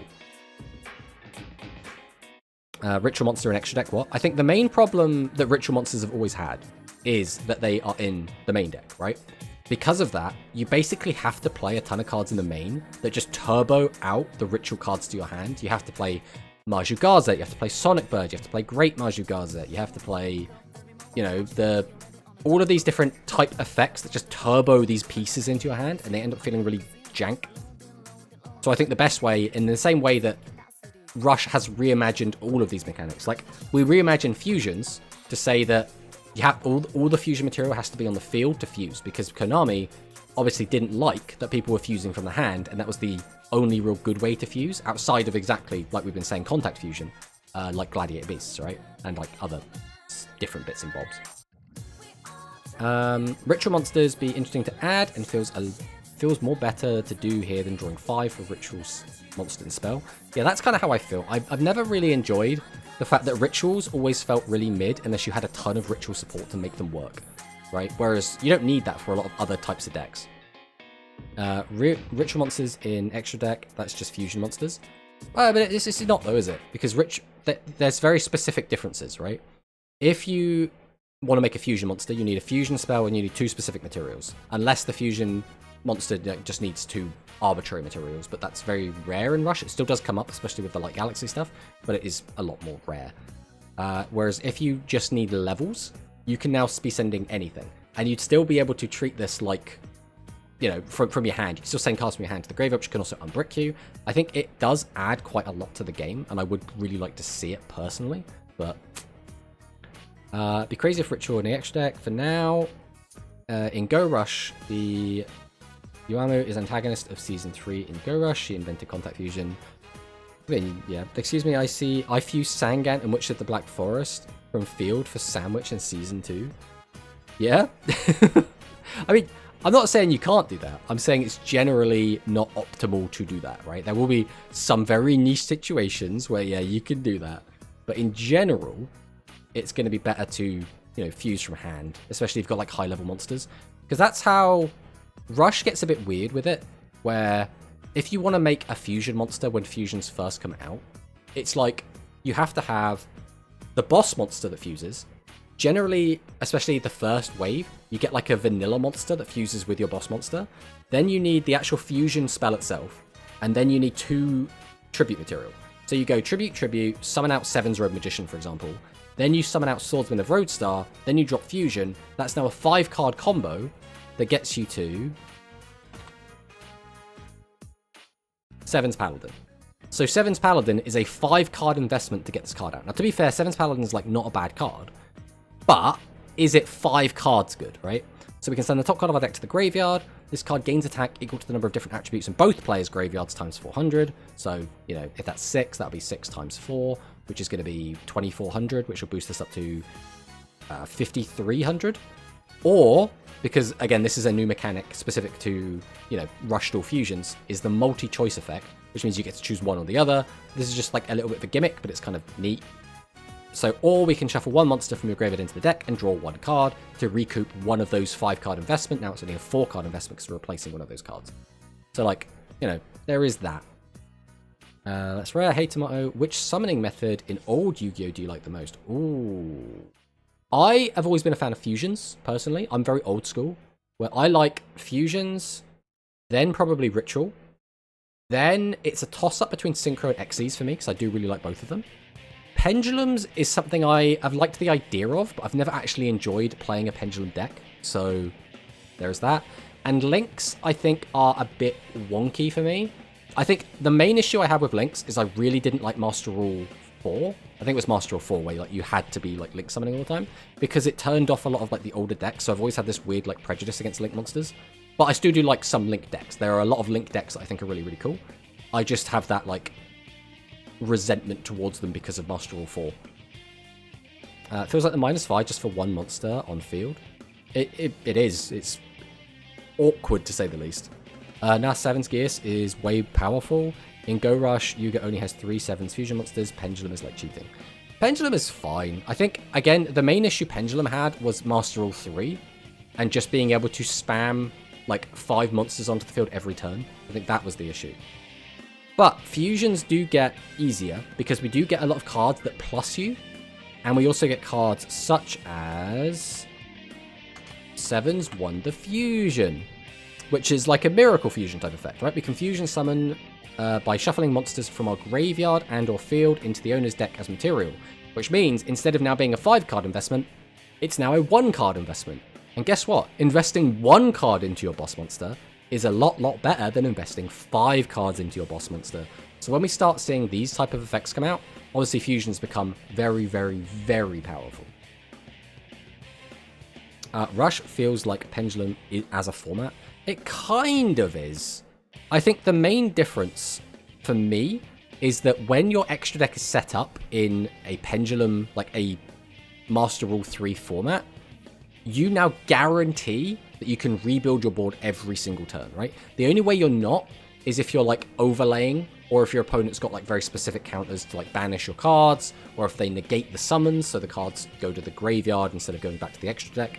So because you can almost pseudo guarantee that you're going to have 5 monsters every turn, it feels kind of awkward.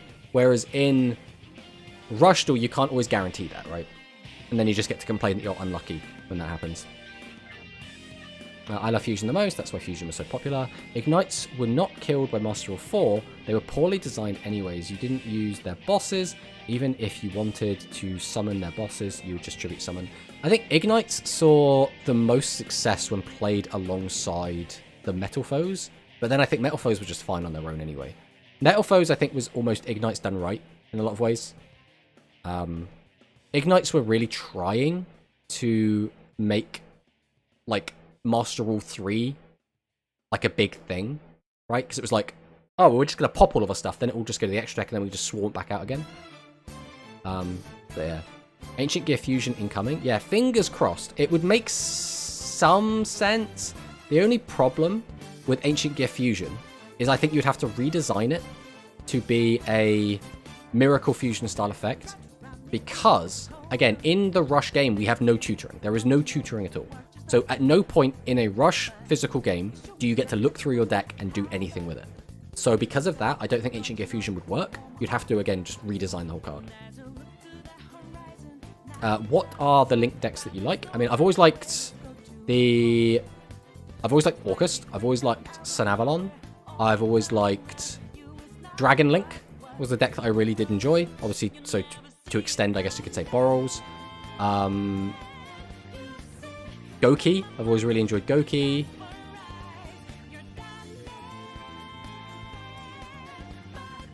Is that it? I've played like some other like little pile decks, but like in like limited formats that I've really enjoyed. The returning old school monsters in Rush Duels, like Elemental Heroes. I want to save some gems for Chaos Giant, even though I want a third. Mayu Senju Daibak. But yeah, we've talked about this for quite a bit. I think basically, takeaway from this box is plants and worms could be good, depending. Vast Vulcan is a little bit cope, maybe there's something. And I think the Buster Bladed Gaia stuff looks like it's going to be underwhelming. We'll have to wait and see. Again, these three are like okay, but like it's going to be a little bit awkward to like make them work, especially depending on like the skills we get. So what we're going to do now is we're just going to take a look at some of these like stuff and like see how it's going to go. A Zero Gems deck will even have more struggle, I see. I mean, basically, I'll do something with plants. So let's take a look at what we're going to do. So if we're putting in like 3 of our worms, because we're going to need... Our skill locks us to worms, right? So we can only use worm monsters. So already this is becoming a bit of an issue, right? But we do have access to... Can we go back down there, please? No? No, the mouse wheel is being a pain. Right. But we do have access to some other worms that we're not seeing yet. So, for example, we could put 3 of this in if we wanted. We're probably not going to keep that in. Then we have 3 of this. We have 3 of this. Potentially, hopefully, we get 3 of this. So already, we're probably going to take out these because that's not particularly good. That gives us 24 cards. So we've put every worm in except for 1. And we are already at this stage of, like... It's already a little bit awkward, right? We basically have to run even the Princess Pylon, which is not a particularly strong card. Top 8 incoming? I mean, I hope so. Is Rush Duel reboot or just a continuing Yu-Gi-Oh? It's somewhere in between, I would say. Because, like, they do have Goha Duels, which is meant to be, like, Master Rule. So, like, there is that. I don't like Link archetypes. I always like Trickstar, but it wasn't played the way it was meant to, and new support doesn't solve their issues. That is a bit of a shame. So this is definitely going in. This is probably going in. This is coming in. We're probably going to want our worm support, which is... What's it called? Primal Howling? If it will load. I'm sure it's called Primal Howling, right? Yeah, Primal Howling. Could we load, please? There we go. So maybe we do that. So that's already 30 cards. So this is a 30 card list. And this is basically just 3 copies of every worm we're going to have access to. Some back row hate, a legend spell, a legend trap, and a regular trap card. And there you go. That is a deck. So I don't think there's going to be too much wiggle room. The major issue you're going to have here is this deck, again, just doesn't beat a maximum. So maybe we put in Talismanic Seal Arrays, and maybe we replace the Monster Reincarnation with a Tribute to the Doomed. I think that's basically the best you're going to get out of this. Soft Reboot sequel, I believe. I liked my Odd Eyes ABC deck that would end on double Firewall, 1 ABC Dragon, Scales, and full hand. It was cool. I would summon Gaia Saber with Emerald and make a Firewall. I mean, that sounds pretty cool. Beast Link deck was Appliancer, prove me wrong. Our best Link deck was Appliancer. Appliancer is a cool deck. I'm not a big fan of playing it, but it's a cool deck. Appliancer could be decent with consistency boost and a better link to boss. How about the other worm cards? I think they have use spells, I mean. So, we don't have that many spells to begin with, first off. We have, oh yeah, Peaks of Blastopia. We haven't even put Peaks of Blastopia in. Oh, how have we done that? We need Peaks of Blastopia. The deck doesn't work without those. So now it's like we take one of these out. I guess we'll take one of these out. And this is probably the new list. Because, again, we need the Peaks of Blastopia. That has to come in. But the other cards we're getting, or the other card, I suppose, is Constructor Sword Foreman. This card is not very good. This card is like, if everything goes perfectly, it's better than Stop Defense. Otherwise, it's just worse Stop Defense. Because it's like a face-up field spell has to be on your field, so that's already... Sometimes this card just won't do anything. Change your defense position monster to face-up attack position. That's just Stop Defense. And then if you change a normal monster to face-up attack, you can draw a card. So if you have a field spell and the monster you flip up as a normal monster, which most of the time you won't know if it's a normal monster even, you will get one draw. Which is, a draw is still good, but I don't think those hoops are worth jumping through for a draw. So, like, that's how I look at that. So this is probably just it. I'm not really sure, again, what we change. Like, again, maybe we replace Monster Incarnation with a Tribute to the Doomed, and maybe we put in some copies of TSA, but then it gets a bit tight, because already we're at 1, 2, 3, 4, 5, 6, 7. We're already at 7 spell traps. We can't afford to put that many more in. So it's like, if we're putting in TSA, are we taking out Primal Howling? Because we can't take out Negate Attack. We can't take out Slime. We can't take out Peaks of Blastopia. We can't take out a Legend spell. So the only other spell card we can take out is our back row hate. 26. What's 26? There is the ads again. We'll just wait for that to end.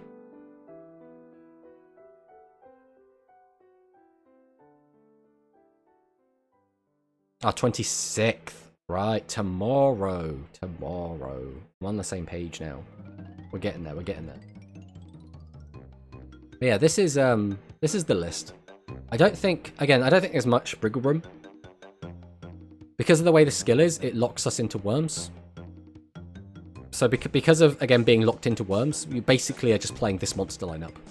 I think the only thing you would change is, again, maybe you change these three for some anti-maximum stuff. So, like, this becomes a Tribute to the Doomed, and these become TSA. There's not really any room to do anything else, so it's just that. Which is a bit disappointing, because there's not really much room to cook here, right? But now we'll go and take a look at some plants. So let's say we're going to include 3 of these. We'll put 3 of these in. Gekka is one which I'm still not sure about. But I think we probably do include the 3 Acacia. It's just really good. We probably do want to include you as well. Then it comes down to like these normals. I don't think we need the normals if we're not playing Gekka. So the question is, are we playing Gekka? Because if we are playing Gekka, then yeah, we want these normal monsters, right? Now, what is our plant skill restriction? That's going to be the next important thing. So all the monsters with 1400 more attack in your deck are plants, which means we can use any non-plants that we want, which is very important because that means that we can include Essel. Welcome on in, Essel. Now, this also means that we can include just other good staples, right? So as long as it doesn't have 1400 attack, so that means we can include something along the lines of... God, what's his name? Siesta Terrero. Which does give us ways to beat over stuff that we otherwise couldn't, right? Change it to defense attack over it. And with our piercing, we can just get in with that. Which do you prefer, Galaxy or Sevens Road? I like both, to be honest. I really like Light and Dark Galaxy, and I really like Sevens Road. If you were to put a gun to my head, I would say probably Light Galaxy is my favorite out of all 3. Just being able to use their fusion monsters feels really, really good. So yeah, we have this like as a starting point. I guess we're putting these in. I'm not sure, to be honest, that we would actually use this. The only benefit to use this spell is that it gets us a special summon, which means if we use it specifically on a trains, we can get the piercing. I'm not sure if that's going to be worth. So I would probably put Tribute to the Doomed in. We would probably go for Talismanic Seal Away as well, because again, this deck doesn't beat those cards particularly well. Doesn't beat maximums. Then obviously we want Negate Attack, and we're going to want Slime. Now the issue is we've already got quite a lot of spell traps in here, right? We've got 1, 2, 3, 4, 5, 6, 7, 8. So 8 spell traps is maybe a bit too many, so maybe we take out, I don't know, maybe 1 TSA. And then we got too many monsters, so maybe we thin out some of this somewhere. Bean Soldier's actually just kind of fine, right? Because we could just do this. And this doesn't actually look too bad as just like a starting point. 30 card deck. Like, we've got good amounts of plants, which means Plandish's effect will go off like an okay amount of the time. I wish Rush Duel Links had different currency. Most people don't like Rush, but for me, I just don't want to spend all my gems because I like speed more. I think a lot of people that are playing Rush seriously have just made a second account. So I, for example, I had a speed account, which became a Rush account because I didn't really play speed anymore. And then, because I want to play speed again now, I've made a new speed-only account. But I do understand that trying to keep up with 2 different accounts is a pain in the butt. It requires a lot of time. It's not ideal, but that way I do get to play both without having to spend a ton of money, which is something I do quite like. To be honest, I like both Rush and Speed, but Studio Bridge makes Yu-Gi-Oh! Now, so not Studio Gallop, so that's why Rush Duel is born for new generations. I think it just makes sense in a lot of ways as well. Yu-Gi-Oh! Like, Master Rule is really difficult to get into now. If you didn't jump in at a good jumping in point, and especially like while the anime were running, it's very difficult, I think, to actually jump into that now. Like, I'm not saying it's impossible, I'm just saying the average Joe just is not going to be wanting to jump in. Like, there's a lot to learn, there's like so many cards that are all legal, people are going to get confused, it's like, well, do I need this like random one-off old card? It's a little bit awkward. Overall, I think this looks okay. This probably wouldn't be the final build, I probably want to tweak it. I'd also want to experiment with taking Gekkas out, because I don't really sure we need the Gekkas. And with that out, we can then fit in like other options. The problem is that a lot of the Limit 3 cards we want to include are going to be monsters, and we can't use them with the skill. So, yeah. I hate Master Duel, it's so hard. See, I actually quite like Master Duel. I just don't want to play Master Duel all day, every day. I'll play like an hour of Master Duel and have a good time with it.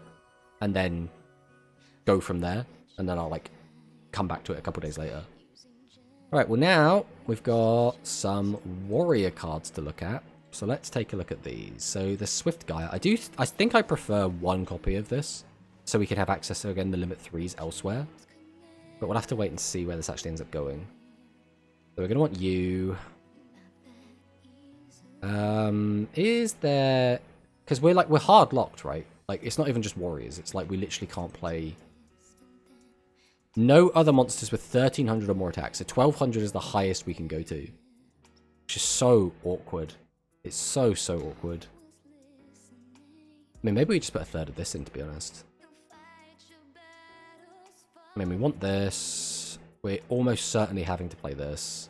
We're going to need these as well, just so we can actually beat maximums. We want the negate attack.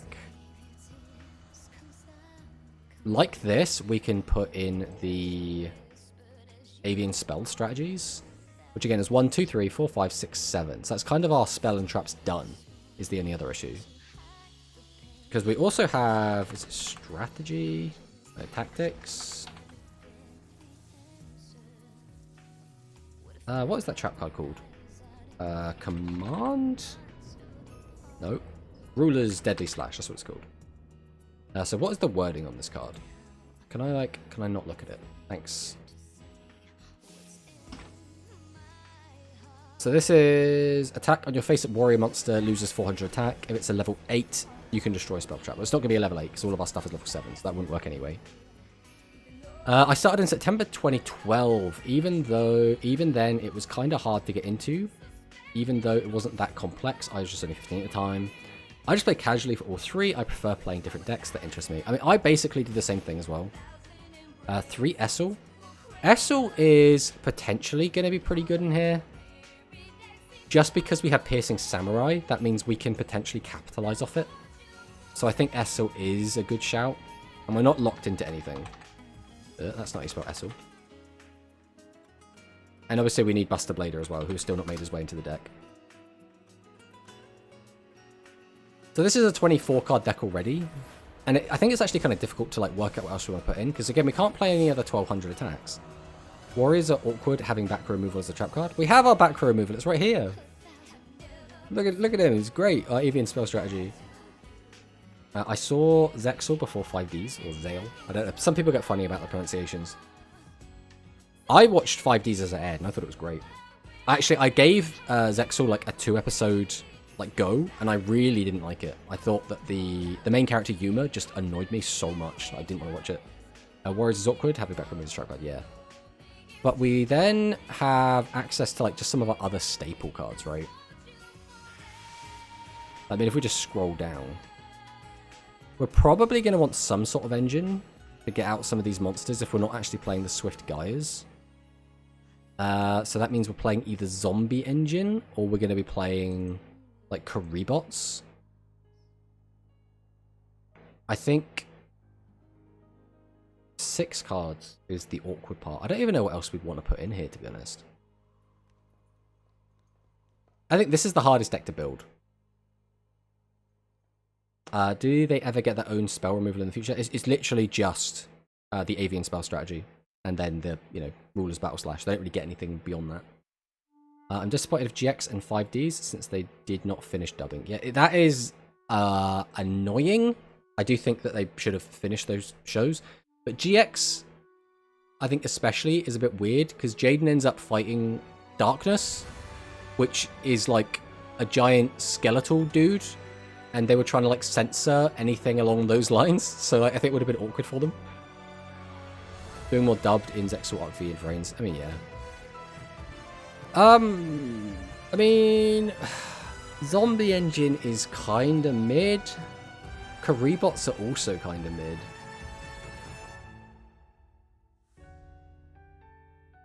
This is a hard one to finish up. Like these last 6 cards is genuinely awkward. Like I just want to put in some beaters, but we can't include beaters. Like we could put these in. That's potentially something. We also don't have a legend monster. I don't think there is any legend monster we can actually include in this deck. So then we could just go like Karibot. And that could be just the list. Like this isn't bad. This lets us help get more damage in and beat over some specific stuff. The only other thing we could use is we could replace this with Speedy Performer. That might be better, but we'll have to wait and see. Leo gets stabbed in the heart and dies. That's fine. You can just censor that. Don't worry about that. Don't worry about that at all. So this is probably my first draft at a Buster Blader deck. I'm really not feeling it, to be honest. I'm not sure if this is going to really accomplish much, but we'll give it a go. Could run Speedy to put Buster Blader in grave quicker. Damn, I was typing it. It's Speedy is a little bit awkward though. Obviously it has worse stats. You don't really want to leave it on the field. The mill can be good. But, again, we do have the fallback of just being able to dump it into the graveyard anyway, so, like... The other issue is that we could mill the wrong stuff. Like, we don't really want to see Witness in graveyard, we're just going to have to focus on putting it back in with these. And the other thing is we do have a lot of cards that shuffle back between Siesta Torero and between the Talismanic Sealery. So we might actually change some of this around. We might actually take one of these out and then include just like a 1 of Speedy, because we don't really want tons of Speedy Performer. And it does got 1000 defense, so the 1000 defense is quite nice for dealing with specifically Mirror Innovator. So there is that.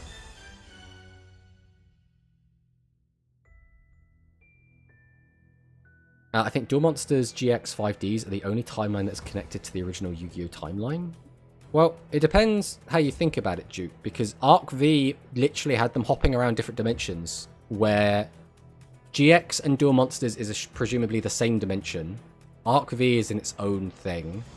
Then Zexal is in its own world, and 5Ds was also in its own world. And they're literally different dimensions they will travel to. So if we go by Arc V as canon, then all of them are in different worlds, except GX and DM are in the same one. What do you mean Roku from Zexal is Yugi in the future who plays Knights of Face cards? No, that's not a thing. Let's not overcomplicate this. I think this looks okay at the moment. Again, I'm a little bit worried about this deck doing much of anything, but like I think it's probably fine. You could run the Zombie Engine with the Urashima Warrior to play around back row. The problem with that is the zombie cards are so weak, and that basically means putting in like a lot of weak cards. Karibot kind of will get the job done anyway. I really don't like the bodies being so low, but the Karibot body is also really, really low, so it has the same issue. But let's go on to the next one. So now we have this guy. Everyone's favorite Vast Vulcan. So I think we're probably going to do this for the get-go. Again, we're locked into spellcasters and warriors. So this already gets a little bit funky. But we're probably going to want Seven's Rogue Magician in here. Then we're going to play... God, what do we even want? We're going to need this. We're going to need this. Alright, let's take a look at our warriors first off. That's the theory about Roku. 5Ds is proven to be connected to Duel Monster because of Bonds Beyond Time movie where Jaden and Yugi appears.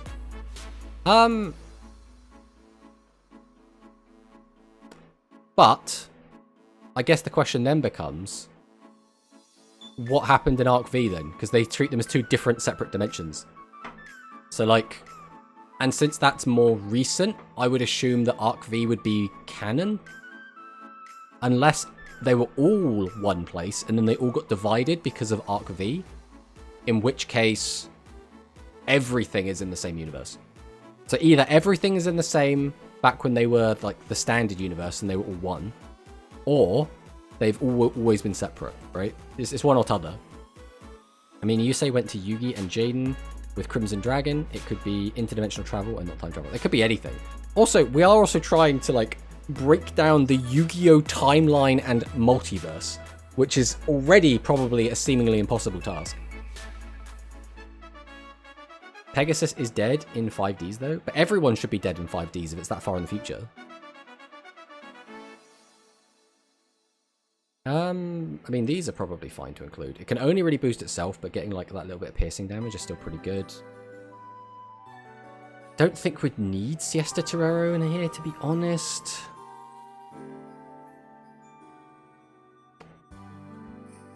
So this is where it just gets kind of funky. I really don't think the Vast Vulcan deck's going to be particularly good, so maybe we just skip this one for now. It's going to be hard to like build something that's going to be remotely competitive. I think it's just going to be a meme no matter what. Pegasus dies in the manga after Duelist Kingdom. I mean, he does, but he doesn't die in the anime, right? Like, that got retconned. So the other deck I wanted to take a look at is a deck using Construct Blistopia. So this skill can be used with all the monsters with 1200 or more attacking your deck of worms. So we can't use anything that's 1200 or more, but we can use 1100. So we'd still use these. We'd still use these. Still probably want most of this.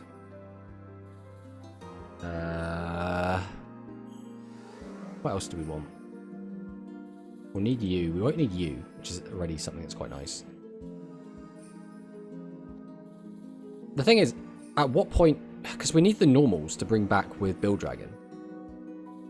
But, like, what are we getting now? We're getting, like, just a handful of cards that do anything. What does this skill specifically do? So choose from your hand one face-up normal monster except a level 4 monster. Or one constructor, one Build Dragon. The chosen monster gains attack to the end of the turn. That monster was constructed which is Pylon. So we actually have to play Pylon to actually get this to work anyway. Oh, it's so awkward. It's so awkward. Alright, so Pylon's in. But, like, now we're just playing all the worms. What non-worms are even worth playing? We can only play 1100 low. I don't think Essel's worth putting in this list. I think it just doesn't do anything.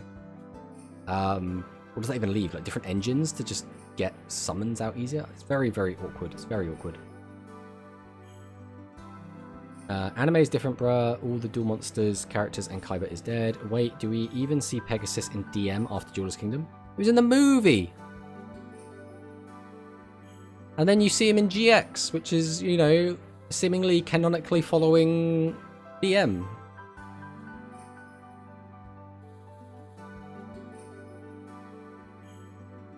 There 5Ds, there is a panel of sponsors where Pegasus is dead. This implies GX in different universe DM. GX and Duel Monsters is DAME timeline. Since Jaden has Duel Yugi, movie is from manga. Dark Side of Dimensions is following the manga. I mean, that is true as well. But again, I think mostly it's a little bit irrelevant, to be honest. I don't think there's like necessarily a right or a wrong answer. The answer is whoever is writing it at the time decides what is happening, right? That's feasibly how it all ends. That is a fun thought experiment, right? But it's not something to get too like heated about, I guess. Funny how after Yggdrago and Magnum, they don't want to make it easier to keep pieces consistent in your deck. But they're trying a little bit, right? So with 2 of the skills we've got, with the Maximum Excavator, we can grab a piece from our graveyard to our hand. And with Hyper Engine Blast Vulcan, we can stack 1 to the top of our deck. So like, they are still trying to keep in line with the make them a bit more consistent. It's just a bit awkward. Pegasus is in jail. Publicly because he hosted a tournament of death, privately because he's a predator. Pro Manicus dropping the hard truth bombs. I say GX and 5Ds happened during dimension separation of Zark. I studied the timeline of Arc V. I was born in the timeline, raised by it. Well, now I want to take a quick look at the tiers, right? This is something I do want to take a quick look at.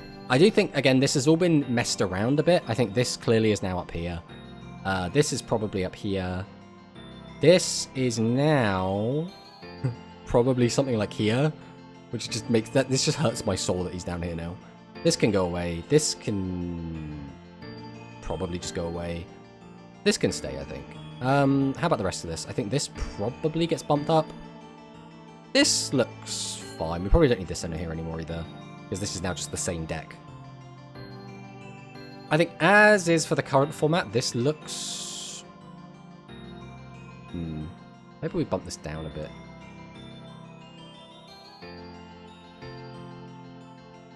I think maybe this is kind of how I see the current format, like as it is right now.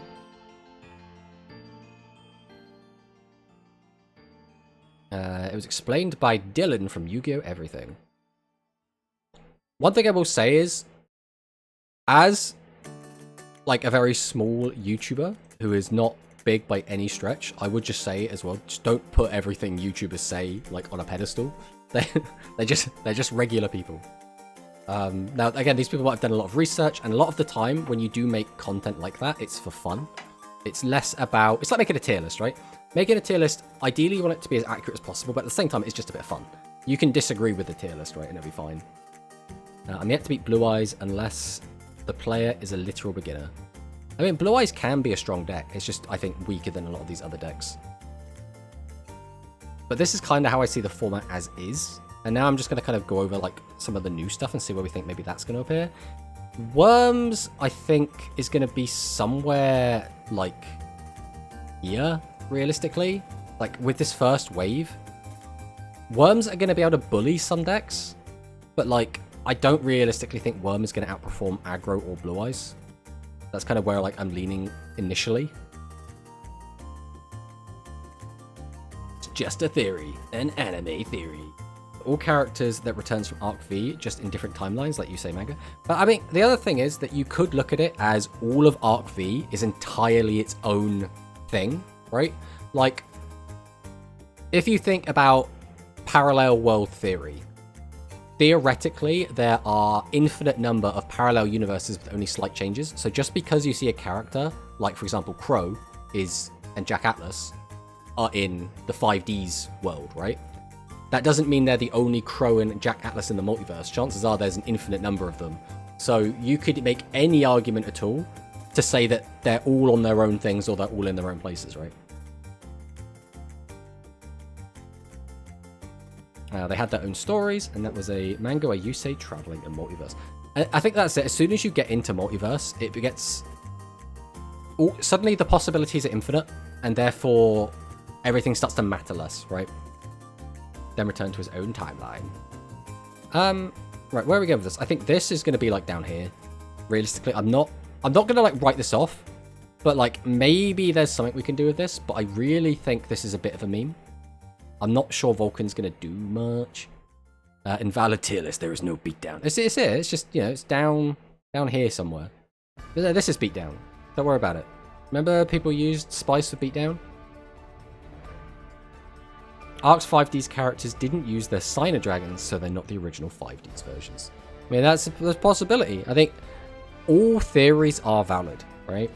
Even Pegasus being in prison. It's a valid theory. I tried Yggdrago today, is stronger than Magnum Overlord. Well, that's why it's higher up on the tier list. There goes up in tier 1. Just hanging out. Buster Blader, I think's probably gonna be like here-ish. Like, I don't know, maybe it's like lower. Maybe it's even lower than this. I think it's gonna be like a tier 3 deck. I don't see this like popping off. I think, again, if this deck high rolls, it could be amazing. Same with this one. But like consistently wise, I think they're probably just gonna be like tier 3 decks. Not that beatdown. Oh yeah, I gave an idea for a deck, and apparently everyone just ignored it. Dragon is beatdown. Wait, what? Did you give an idea for a deck? What do you think of the idea? Did I completely miss it? I know this sounds insane, but what if we combined Worm and Dinosaur into one deck? But what skill would you use? And I'm sorry, I did miss that because the bot basically spoke over you. Like, I don't see what you could do with that to make it good. You'd basically have 2 boss monsters that do the same thing and still can't beat set 3 pass. I would say any of the worm skills, but the worm skills don't work with non-worms. That's the problem. Maximum Excavator is everything in your deck has to be a worm. God, does this even do anything? This is garbage, so you just wouldn't play that. Wouldn't work with that, because we can't play anything that isn't any of these 3 bosses. And then all of the monsters of 1200 more attack in the deck are worms. So unfortunately it just wouldn't work with any of the worm skills. So it's a little bit awkward to try and make that work.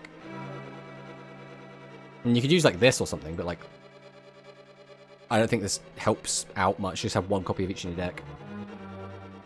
One person had a theory that Ray just removed all the main characters in the series and replaced them with Zark Incarnation inspired by the original MCs of Pendulum Dimensions being DM Dimension in a different path.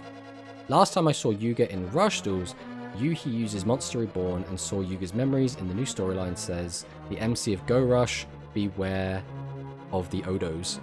I mean, yeah, because they're heavily implying that Yuga is Otus, right? They've been implying that for like so long. So he is the ultimate antagonist of the universe, right? Curse Therapy, they're not being a good dinosaur. Yes. I mean, it is a shame. We need skills. We need dinosaur skills. Give us dinosaur skills.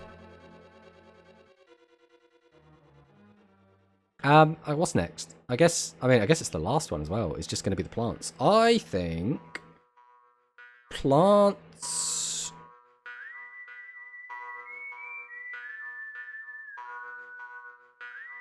They're somewhere here. They're somewhere here. I think this is what's disappointing me the most, is I don't look at any of the new decks and think, oh man, that's going to be incredible. That's going to be a tier 1 deck.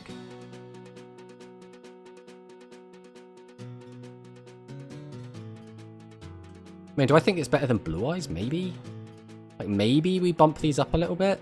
I'm also not sure which one I think is going to be better out of these. Plants have better tools to, like, deal with set 3 pass. They have better ways to try and get monsters out. They have better ways to get boosts. But if this deck just sticks the field spell, it's just difficult to deal with, right? You just have lots of big guys, and big guys can just be hard to beat. But Yudrago is going to be limited by the Hydra. I will say the deck is going to be tier 2. No. This deck is still going to be crazy. The only hit this deck really got is it lost 1 copy of Atrashoot Hydron, which is fine. The deck will work completely fine with only 2 copies of that. And it lost Negate Attack. That is completely fine. This deck is not going to care. It's still going to be a very, very strong deck. Losing the Negate Attack does kind of suck. But again, you could go down to 1 Atrashoot Hydron and put the Negate Attack back in, but I don't necessarily think that's worth it. I think realistically, you're better off just keeping the 2nd Atrashoot. So what does that mean? It basically means that this deck now gets punished a lot harder by this deck. Like, Magnum Overlord now gets to, like, say, I'm going to try and beat you 2 up a lot more because you don't have your Negate Attack anymore. So I'm going to try and, like, do as much of that as possible. And then we've seen a rise of Royal Rebels because of the decline of Noodles. Because Noodles got that big hit, Royal Rebels has, like, okay matchups into a lot of these decks. It just automatically lost to Noodles. So with the best deck to counter it gone, Royal Rebels is now in like a pretty good spot. The only problem Royal Rebels has is the deck can still get a little bit bricky. You still need to see very specific cards to make the deck work. And it can just get killed by a big piercing boy before it gets a chance to set up, because a lot of its monsters do have quite low defense. Maybe Yuamu was Otis? I mean, maybe. She has the same line as Otis when I saw the final duel between Yuga. I mean, it's possible, right? They could be hinting at anything. I think that's one thing that both Go Rush and Sevens are quite good at, is they're quite good at setting up mystery and intrigue.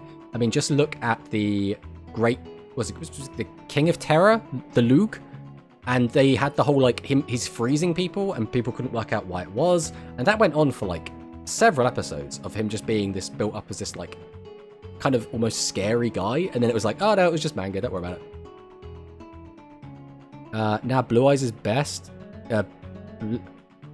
Blue Eyes beat me turn 1. Blue Eyes should be number 1. Blue Eyes is definitely not the best deck in the game. I'll tell you that right now. It is worse than everything above it, except maybe, like, these 3. I think you can make an argument that Blue Eyes goes, like, all the way up here.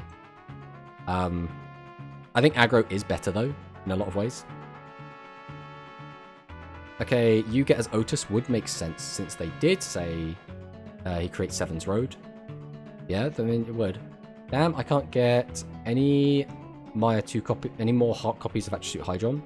Some character is Go Rush are similar to Seven's characters. I mean, we already know that we're in the past, right? So, Yggdrago is very weak to Sword and Shield. You can finish it in 1 turn. So, Yggdrago itself is not very weak to Sword and Shield because it isn't affected by Sword and Shield. Sword and Shield doesn't actually work on Yggdrago.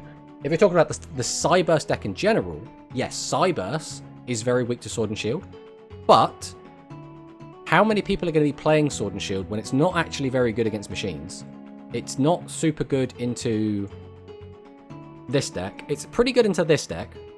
But this deck hasn't been like rising in popularity quite yet. Like, I think it's getting there, and it might even be up here soon. But as for right now, it still hasn't like bumped up. So how many people are even going to be on Shield and Sword? Because Shield and Sword has another issue of it doesn't deal with Yggdrago. So to deal with Yggdrago specifically, you want to be playing Tribute to the Doomed, because that actually just kills the maximum, whereas Sword and Shield does nothing. So it's the duality of when you're playing at Cyberse, do you play Shield and Sword to try and weaken their non-maximum monsters so you can attack over them and try and kill your opponent? Or do you play Tribute to the Doomed because it's one of the few ways to actually out the maximum, assuming they can summon it? So it's very awkward. Yggdrago, Yuamu, and Yuhi are Yuga's great-grandparents, but Yuga returns to the future. You do know nobody actually plays Sword or Shield, right? I mean, some people do. It did see a bit of an uptick in play towards the end of the World Championship qualifier, because people did start to realize that a ton of people were playing Cyberse and they wanted some free wins off of it. So there is, there is some credit to that, to be fair. Why he returned to past? That doesn't make sense. Literally, there are better legend spells. How many Attribute can you get? Now that is limited. Dang. But you can get 2 copies of it, right? You wouldn't... It's limited 2, so you cannot play more than 2 no matter what. That is just how it goes. Does any of this need to be changed at all? Or is this just fine? I don't think any of these need to get bumped down. I still don't know about these 2. I still don't know if they're better than Blue Eyes as well. I think they're probably better than Harpies. Buster Blader feels like it's lower down though still. Well, someone on Reddit told me Rush is all about who plays Shield and Sword first, so clearly everyone runs it. I mean, that was true a while ago, right? Like, there was a meta where Shield and Sword was extremely, extremely dominant. There's also a preference for some on one over the other. Yeah, it comes down to, like, Shield and Sword is better to try and steal games, right? It's better to try and... I'm going to activate this, hope my opponent's got 3 monsters on the field, weaken them all down to 100 or 0, and then slam in for a ton of damage and try and end the game. But there is also some negatives to that, where if your opponent has a negate attack, your Shield and Sword has done nothing. You've literally played that card, and your opponent has said it didn't work. They have countered your card. They get to keep their whole board, their attack goes back to normal, and it's just kind of bad for you, right? So, like, it's awkward. You do know there are 2 separate versions of Rush. There's the card game, which is considerably ahead of us, and then we have... yes? I don't know who we're specifically referring to there, but I think this is okay. I think this is good. I think as we go forward, this is actually going to get bumped up here.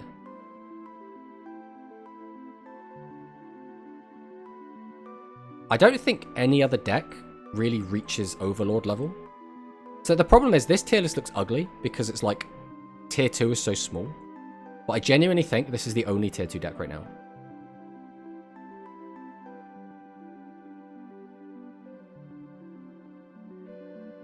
I think this looks good. I don't think... maybe like this can come in as like a rogue deck. Like, I don't know, somewhere like here. Like, this deck can do quite good, but loses to like most of the good decks. So it probably doesn't deserve to be any more than that. Do we dare to put Thunder back on the list? Aggro is tier 2? Do I think aggro is as good as maximum Overlord? And do I think aggro is significantly better than any of this?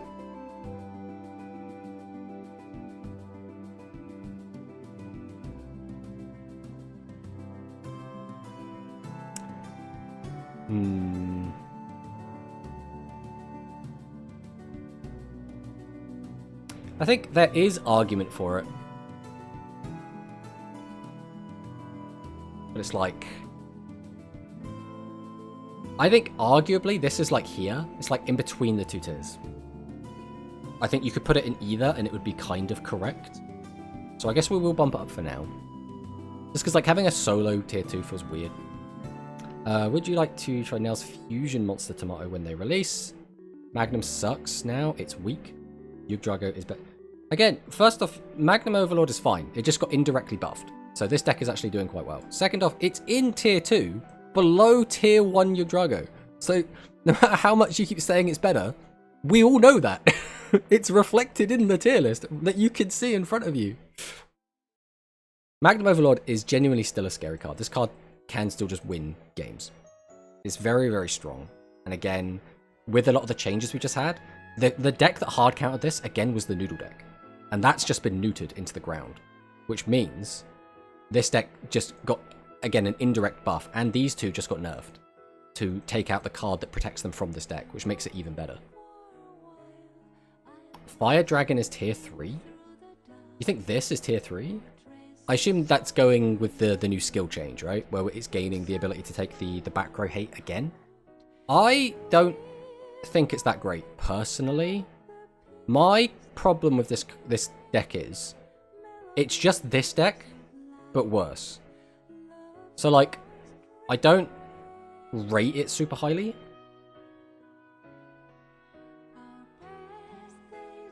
Get ready for the rush. Hello, B-Matson. Welcome on in. If anything, I think this is the deck that should be doing, like, better, but it just isn't. Like, this deck is just, better this, and this deck is just better this. Like, from my point of view. I'm not going to say that's just, like, a fact. It's just, like, from my perspective, this is just worse than these other decks. I wish the skill wasn't so strict on what you can play. I want to play Magnum, but I don't have enough spellcasters and machines. I mean, that's a shame. How come you only play Rush? I play Speed as well. I just don't play as much Speed. In fact, once we're done with this tier list, we're probably going to play some Speed. So I've got Fluffle in the stream title because I was planning to play some Fluffle today, by the way. Just saying. I like Shadows. I do like the Shadows. I haven't got very many Shadows on my Speed account at the moment. Not in Rush. I only play Harpies in Rush. But yeah, I think this looks okay. These are the ones that are bothering me. I don't know which one I think's better. I don't know which one I think is... like, they're good for different reasons, right? Or they're playable for different reasons. This one has more tools. This one is more Unga Bunga. I think Unga Bunga probably wins out.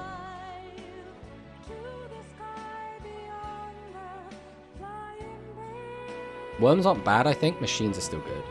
Worms, like, they're not bad, but they're not fantastic either. They just lack a lot of tools. Like, all they do is summon the max, or summon their boss, which gets back one monster from the graveyard, and have a lot of attack. And that's kind of it. That's all they do. They're just very Unga Bunga. Very, very one-dimensional right now. It's best to wait and see once release. I'm tired, so just chilling. Always just chilling.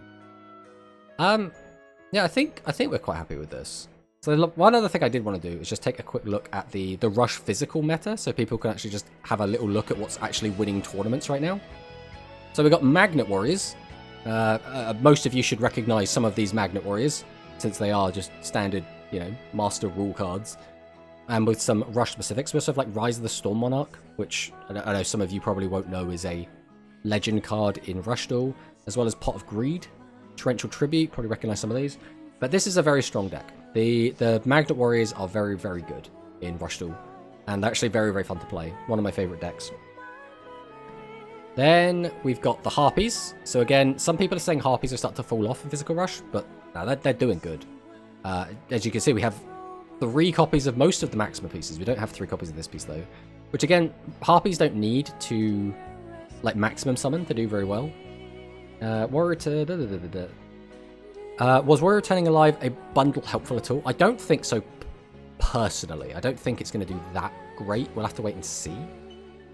Maybe you could use it with the Vast Vulcan maximum. That's probably going to be the best place to use it. Pot of Greed legal? Holy. Pot of Greed is actually not seeing a ton of play in Rush. It's usually overshadowed by Graceful Charity. Because, you know, it's just a really good legend card. I know Rise is legend because I saw it in Harpy Maximum deck list for paper a while back. Where is Rest Harpy Maximum Konami?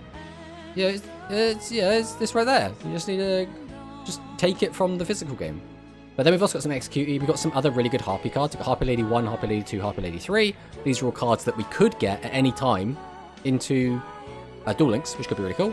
This card is too good. We're not getting this card in Duel Links for a very long time. We could maybe see this one. I can't remember what these cards are called. I don't remember their English names. Yeah. However, these cards are fantastic, right? Elegant Egotist is incredible because that lets you get a... I'm pretty sure it lets you get any of the maximum pieces, or it lets you get one of these like Harpy Lady cards from the deck and just summon out to the field. The Triangle Ecstasy Spark is fantastic because it turns off all trap cards, which is just really, really good. Obviously, we've got Heavy Storm in here, and the Legend Trap is the Icarus Attack, which is, as you can probably imagine, fantastic in Rush Duels. But Duel Links, also Monarch. There's a card that counter maximums, though. That's why Harpy's so popular. Well, maximums aren't, like, doing that well. If you look here, we've got a Fusion deck. This is kind of the original Contact Fusion deck, I guess, because this is a Fusion deck that doesn't use Polymerization. Then we've got this, which is a maximum deck, but doesn't really maximum summon.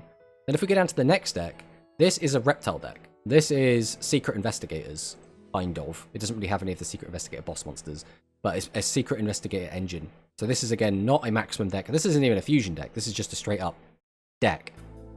Very, very powerful deck, though, this. These cards up here arguably should be banned. This is the Ryozai cards. They are just really, really strong. Find a way to make your Harpy stronger. I hate maximum users. They always beat me. I mean, maximums are a pain in the ass to deal with. Hey, is that ICU, I4CU? El Tomato, Master of Rushu Dulio. Tell me what deck to play. I would probably recommend, if you've got all the cards, like these 3 are a way to go. If you haven't got all the cards, probably Blue Eyes or Harpy. They're like the 2 like free-to-play decks, with like aggro is a little bit behind that. These are kind of the 3 I would gravitate towards. But if you've got like playsets of everything, like these 3 are the way to go. Royal Rebels, Machines, and Cybers. I like Goha Yuna. Japanese are very good because all the cards we have now came out 4 years ago, so when the new boxes come out, they know what to do. I mean, basically. I really wish plant decks still didn't have to SS for the skill. Special summon for the skill. I mean, yeah, all you get is the Pierce, though. You still get the 300 attack if you don't. Rebels are good again. Coolio, yes. Rebels are very good. Just don't use the old skill. We don't use Hell Tuning Evasion anymore. Now we use Doom Requiem. Rebels are annoying. I hate them like maximums. I really like Rebels. The only problem is they warp the game a little bit. Like, you have to play a very specific way into Rebels, in the same way you have to play a very specific way into maximums. I need to get a tribute to the Doomed, but I don't want to spend the gems just for the bundle promo. I'm waiting for a set worth going into so the packs aren't wasted. I mean, I do the exact same thing. I will just, like, stubbornly just not do that. I will just, like, hold on to the bundles until a new set comes out. All you need is strategy, and the skills and they skill are annoying. I mean, yes, Rebels, the skill is like, it makes them like playable. I think without the skill, they'd be a bit crap. You are just disappointed because of Poland's results at Euros. Mate, I'm still disappointed at the England results at Euros. Like, I don't know how we drew, but it is what it is. But yeah, Reptiles is a really fun deck. Unfortunately, this deck is getting slammed with a ban list, so this deck is not going to be anywhere near as strong going forward. Then we've got another... This is a Psychic and Angels deck. This is very similar to the previous one, but it's taken out a lot of the Reptile engine and has replaced it with more just Psychic engine. And this is the issue. This is why Psychics get bullied in Duel Links, because people do this. They take the Psychic stuff and they jam it into decks that really it shouldn't be in. And then they get to like have cool shit. And that's why we're not allowed nice things in Duel Links. Because of this deck. Because of the guy that won Satellite Shop Yokohama. So currently, what's the most powerful deck in OCG? Well, these are all tournament-winning decks. So we're looking at the most powerful decks right now. So Magnets are very, very strong. Harpies are strong.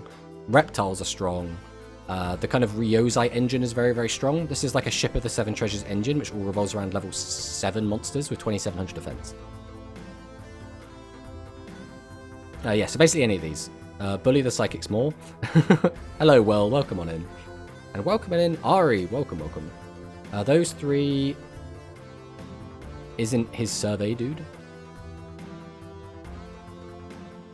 Alright. Then we've got another list. This is another Reptile list. So as we've seen, this card, the Ryozai... I can't remember what her name is. She's Ryozai. Is in a lot of these decks because she is just that strong. So far, based on just the list that we've seen here, it looks like Reptiles is the best performing deck, and they are about to get hit with a ban list. Tomato says, what is that page? This is a page from Yu-Gi-Oh! JP. I'll post the link in the chat if anyone wants to have a look at it. But this is the Japanese, like, big tournament results, I guess. If we scroll up to the top, we can see. These are the top decks from the Galaxy Cup General Division Area Representation Decision Max held on June 15th and June 16th. That's what this is. This is basically regionals. This is Japanese regionals, is the best way to think about this. Which means I legally have to play both. I mean, yeah, you can do that. So now, we'll go on to the next list, since there's 3 pages of decks from this. And we have Celebro. So this is a spellcaster list. And as you can see, we have Magic Cylinder, which is probably in a lot of these other decks as well, but we haven't been like looking at it. And we also have Graceful Charity as our legend cards of choice. Very, very strong deck, and this deck is also getting hit with the ban list, so this is also, I guess, considered to be one of the better decks in the Japanese metagame. Now, you're right, but disappointing. I know we will lose elimination. In football, we suck, but in volleyball, we are really strong. I don't even know if there is an English volleyball team. I assume there is, but I wouldn't know about it. So next up, we have an Abyss deck. So this is a Sea Serpent list. This is a weird list because it has some maximum monsters, but they're not in here to be maximum summoned. This is another one of those, you have the maximum pieces, you don't do the maximum summoning, because the maximum pieces on their own are actually pretty good. You also probably notice this deck has a lot of spell cards compared to like a lot of the other card decks that we've been looking at. And this deck has Mirror Force and Pot of Avarice as its legends. And that's quite important. This deck likes to keep its graveyard empty, so that you can do a lot of interesting, wacky things with it. That's Celebro's based. I have no idea what they do. I just like the art. Celebro's is really cool. I really love this deck. It's a fusion deck. As you probably noticed, there's 3 copies of fusion in it. And you make these like really cool boss monsters that can special summon other cards from the graveyard, and then you combine them with an equipped spell that makes them unable to be destroyed by card effects, and then they can attack multiple times, and they can special summon, and they can do some weird loopy stuff, which is very, very fun. But Konami hates loops, which is why they're hitting this deck with a ban hammer, which is very shame. Very, very big shame. Magical Stone Excavation. Magical Stone Excavation is extremely powerful in Rush, right? Being able to use Magical Stone Excavation to recycle your really, really powerful spells is really, really good. Because there aren't that many ways to recycle spells in Rush. It's basically this, and then like Galactica Jamais Vu. And there aren't that many other ways to do it. So just being able to reuse spells can be extremely important. Being able to reuse a legend spell can be good. Also, if you have like a one-off spell card that can summon out a boss monster, like for example, this card saw a ton of play in Seven's Wonder Fusion, because you could use it basically get back your Miracle Fusion, drop that, and then bam, 1 card, instant big boss fusion monster. As for this deck specifically, I'm not super well versed with this. I know that this boss monster is really, really good. but I don't actually play this deck myself. I haven't literally played this at all. And this is in the series I run on my channel. We do character draft, and I don't have the Sea Serpent stuff, so I don't really play with it that much. And I don't know if it's in Rush Duel Links. No, not yet, not yet. Hopefully soon, though, hopefully. So next up, we have a Jinzo deck. So this is a bit of a weird Jinzo deck, because we're only really playing 5 Jinzo cards. But Jinzo is a pretty strong archetype. This is like Cat Jinzo, which is a very weird deck. So this spell card basically can boost the attack of your monsters if they have 0 attack and are like cats. So the whole point is you get out these like 0 attack monsters, then you boost their attack by a ton with these 3. It's a bit of a gimmicky deck, but it's a good gimmicky deck. Especially because you can use the Jinzo stuff to basically turn your opponent's back row off and then just kill them with this like OTK strategy. So like, again, it's a bit gimmicky, but if it works, it works. Yeah, Cat Jinzo. So you know Stray Familiar from Rush Duel. It's it got kind of an archetype built around it in the cats. So this uses part of that cat deck and then combines a bunch of Jinzo stuff with it. And we have like the cat trap as well. It's basically like a gimmicky OTK deck. But again, if it wins, it wins. Then we have a more traditional Jinzo deck. So this is a Jinzo deck that makes use of some of the brand new Hyperdrive cards, which is like an archetype of dragons and machines that work together. So we're playing a lot of the Hyperdrive support cards, and then we're just playing like the Jinzo kind of main monsters. We've got some really, really powerful cards. This Jinzo specifically can be special summoned from your hand if there's a trap card in either player's graveyard, so you just get a free 2400 body. And then you can send it to the graveyard to special summon a Jinzo from your graveyard to your field. Then look at all face-down cards your opponent controls, and then send all trap cards that you looked at to the graveyard. And this card specifically also is counted as Jinzo while in the graveyard, so you can use this effect to bring back any of these 3. And its effect is you can mill a card and then gain attack equal to the number of machines in your graveyard times 100, so it can also get quite big as well. So very, very, very strong deck. And I've always been a big fan of the Jinzo archetype. Returner is good. Returner is especially good in here because in this, it's just you summon it, you send it to the graveyard, you bring back a Jinzo, which again is any of these 3 cards. Again, you got to remember, some of these cards don't work exactly the same as they do in Master Rule or in Speed, because we don't have chain links, we don't have like priority, we don't pass back and forth, everything's like spell speed 1. So this one doesn't summon from deck, it only summons from the graveyard, but yeah. Didn't know Jinzo was a cat person. Stray Familiar was adopted by Jinzo.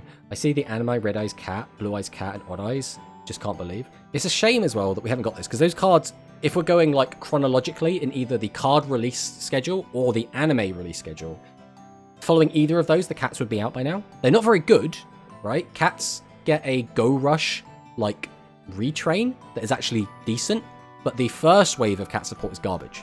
That's probably why they're just not giving it to us, because like unless they gave it like a really broken skill, it would just be kind of bad.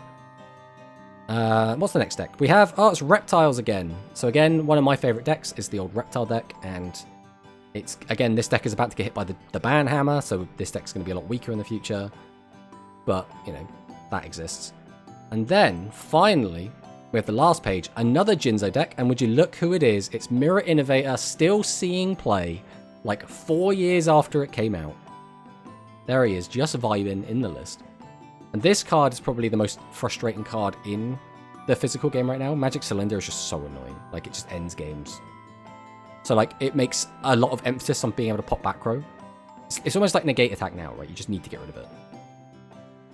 Back in the day, people would send it with Future Fusion. Yeah, I mean, I used it in Marketing Gadgets. I would use, what was it? You activate Future Fusion, send 2 Jinzo, send 2 Jinzo Returner. Jinzo Returner's effect triggers, summon out 2 Jinzo from Graveyard. You also throw like 2 Marking a Fortress in grave, discard cards from your hand, summon out Marking a Fortress. And it's just like so hard to deal with. Wait, did we skip that? No, we didn't. We're fine. None of those cards are in Rush LoL, are in Duel Links. I mean, yeah. That's why some of my friends tell me Yu-Gi-Oh! Is like chess. So, this is a kind of Royal Rebel list. This is a Royal Rebel adjacent list. This is kind of just Fiends. And this does also have a little XQT engine in it. But you can still see that, again, these cards are still seeing play. Like, our Royal Rebel boys are still seeing play to this day, even though they came out so long ago. Then we got more Reptiles. Again, I still really love this deck. This deck is so much fun. And then Harpies again. So again, obviously if there's multiple Harpies putting up results, they've got to be doing something right. So as you can see, based on this, it's looking like the best decks in the game are Reptile, then Jinzo, then Harpies. Right, based on these results of these like last 3 big regional tournaments. We've only had the 1 Magnet, we only had the 1 Sea Serpent. So like those decks are still good, but they're not consistently performing. Like the Psychic list, like we had like 1 Psychic. I don't even know if we can actually call this Psychic cards. A Psychic deck, but you know. It exists. But after we have just spent 2.5 hours chatting, I think maybe we should actually play some games. What do you think? What do you think, guys? Should we play some Yu-Gi-Oh? Or do people not want Yu-Gi-Oh? We're just here for the lovely chat. Because I would really like to play a bit of speed. Because especially, we're expecting like new rushed cards to come out very, very soon. Probably like as quickly as Thursday. Replays. You want to watch some replays? Have you got any replays, Manicus, that you want us to watch? Play Shadows? I don't have all the Shadow cards. I can't just play that deck. Alright, let's go and take a look at Manicus replays real quick. Since he wants to do that. Before we get into stuff. Have I skipped past you? Got that weird name now. There it is. We'll just chuck the top one on, I guess. Let's just see what he's got. I'm missing 3rd Renos. Wait, these cards are created to play with them? Awesome. I mean, basically. Yeah, true. The trap is paywalled in selection. Destiny draw like a cheat? I mean, kind of. I mean, all the skills are kind of cheating.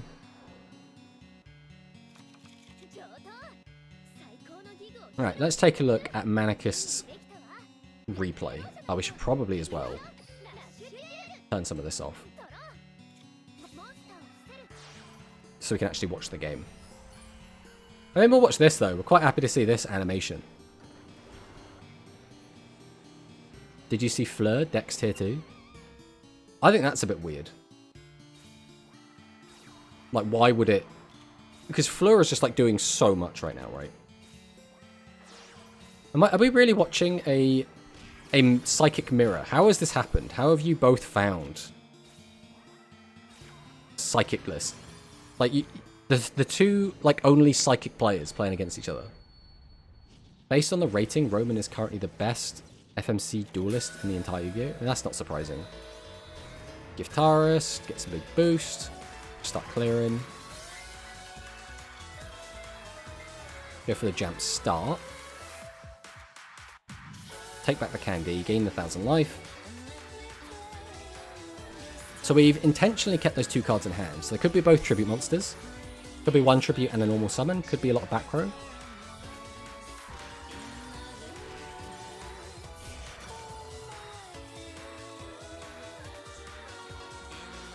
Zombies are really good currently. Well, zombies have that weird, like, zombie Orcust deck, right? It's like zombie Orcust Fleur, which is, like, super weird. Which might be surpassed by Yuamu. I don't think Yuamu is as interesting as her, personally. This was a different version I was trying for fun. But can you beat set 3 back row? That's the question. Nope, there's Negate Attack. Just one of the many reasons that Psychics are struggling right now. Well, there's Buffered. We are going to lose the whole board. But our life points are actually looking in quite a good spot, depending on what we've got. Add candy back to hand. Summon. Activate check. Would you look at that? A buffered slime. I think we might just get rid of that. Now, it's going to be a bit of a tall ask to actually kill through this. But we have got 2 bosses on the field. Our opponent has so many cards in hand, but no boss monsters. So he is all bricked up. This should be pretty much over. With our opponent only drawing 1 card each turn, like, what are they realistically going to do? But can we beat the set 3? That's the question. We cannot get any damage through, which is a bit disappointing. Straight pure zombies, 1-2 events recently. Oh, okay. Okay, I didn't know that. Almost out of cards. Well, we're drawing 3 cards next turn as well. There is Prima. There's negate attack. We've also gained so many life points. We were on 1300 just now. Now we're back up to 43. One back row. We know it's a monster reincarnation, so we know our opponent can't stop this. So this is going to be game. Well, he tried, but the better psychic player won. Alright, so now we're going to hop in and play a little bit of speed. And that is because, again, we probably won't play a lot of speed in the future. We've got massive rush set coming out, so we're going to be playing that for a ton. You can't lose to deck out with the new psychic skill. Oh, because you can keep putting cards back. It's like the Cyberse skill, which also you can't lose to deck out if you're playing Cyberse.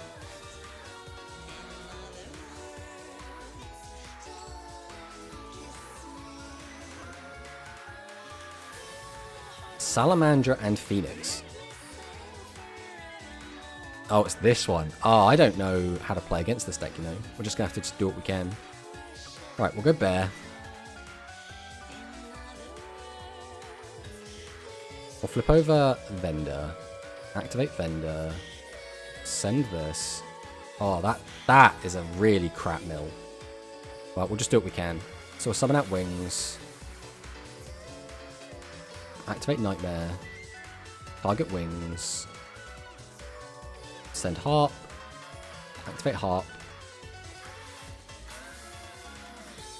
Bring out Skeleton. Go into Galatea. Get out the Galatea.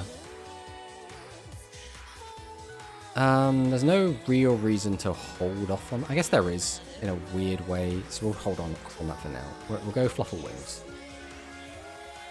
Banish Bear. Draw another card. Activate the effect of Toy Vendor. So this is going to get us our probably just Sabers here. We'll go ahead and activate our skill.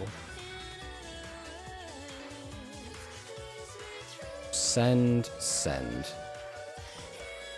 Then I can activate the effect of Sabers.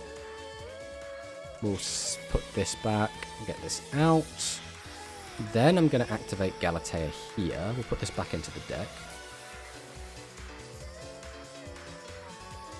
We'll set this out.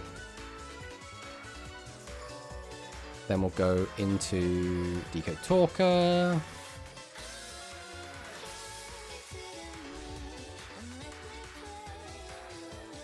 Then we'll activate Symbol Skeleton. Bring back Galatea.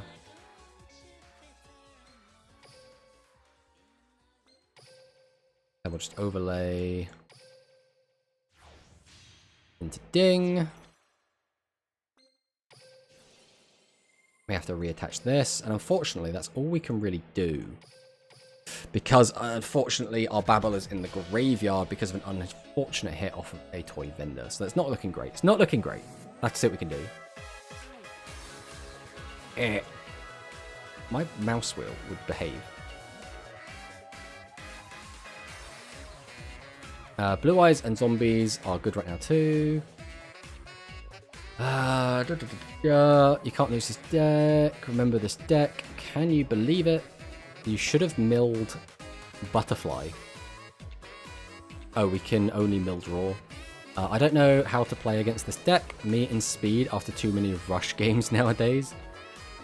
I mean, basically, this deck is a really awkward deck where it like attaches my monsters to his, and I don't think it does targeting, so like it's a bit awkward. Yeah, thin the deck and draw, playing Speed Duel, bring up Nostalgia. Yeah, currently strongest decks, Blue Eye Stills and Borrow a Fleur. What are we doing?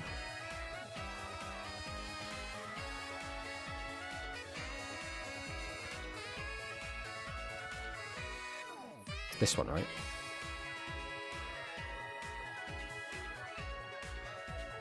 You want to just show my spell and trap cards that are face down? Yeah, that's fine. I don't care about that.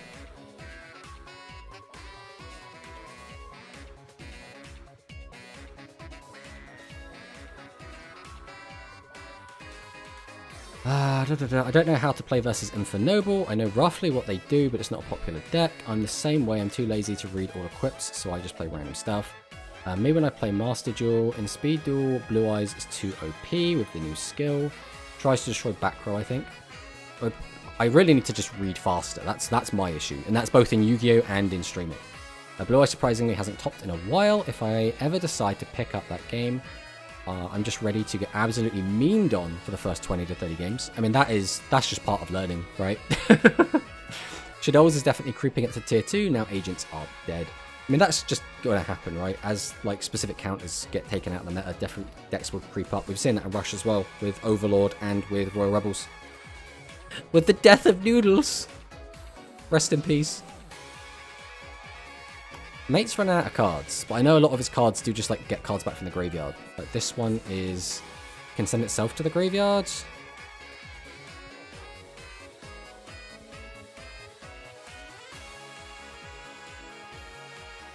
So that's just a destroy, though. That's fine. Use Ogier's effect. Then we equip it. What does Ogier do? Cannot be destroyed by card effects. Okay.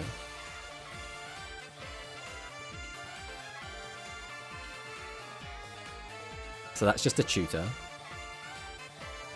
Then Girsu protects us. We always just hide behind Ding. That is always the strategy. The issue is, if we negate this now, then we can't pop it because of Ogier.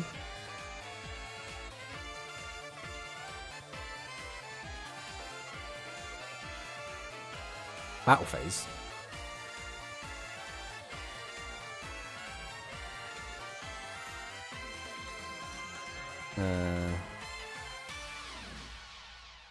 No.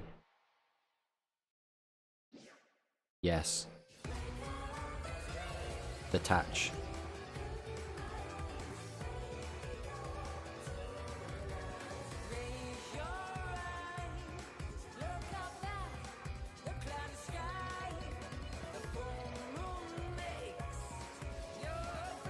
Now he's going to use Roland from hand, which accomplished nothing.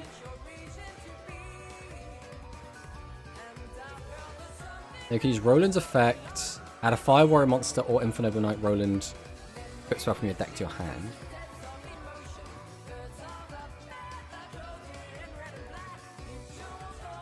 I just win, unless he's got like very specifically. Right, let's do this. We'll try and play around Kiteroid in case he's got it.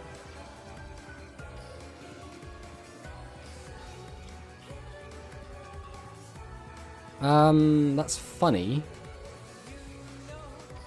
Sure, we'll slap it down.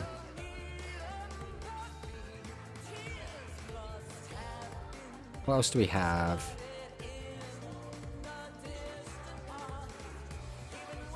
I could do that, but it's not really worth it. I could do this, which is probably fine. So we'll use this, target this, send this, activate, we'll bring this back.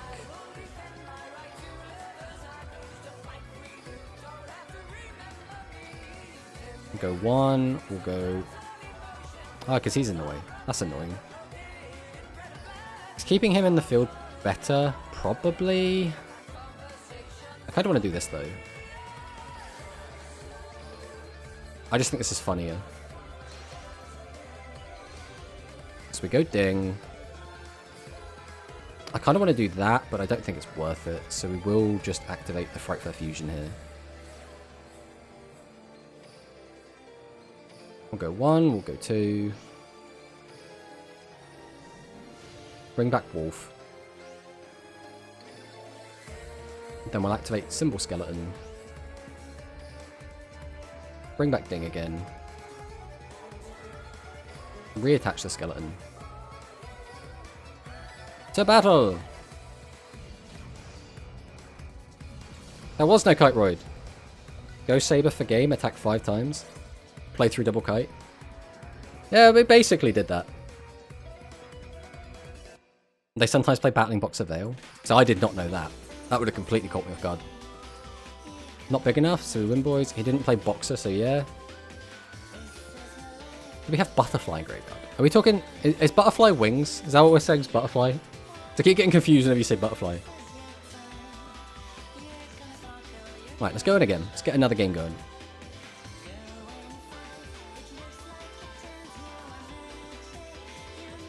Bro had like 11k on board. I mean, that's the one thing Fluffles are very good at, right? It's just summoning out lots of damage. I call it that, lol. Okay, there we go. At least I now know.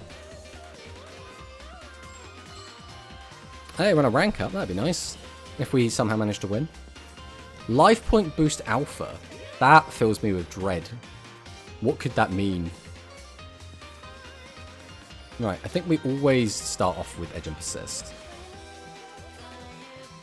We do not want to draw into our chain. That is for surezies. Then, do we just start with the normal summon dog? Or do we go with the toy vendor first?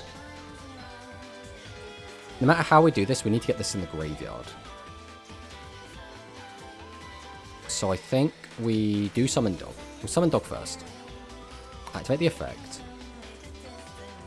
I want this in hand. We'll go ahead and activate vendor. Right, there's just a couple of cards we just need to not hit off this vendor. That's fine. So we'll get out the sheep. Activate sheep. Dog back to hand. Bring back chain. Then we're going to go ahead and activate Nightmare. Target whatever. Nightmare sends Harp. Activate Harp. Harp summon Skeleton. We'll then go into Galatea.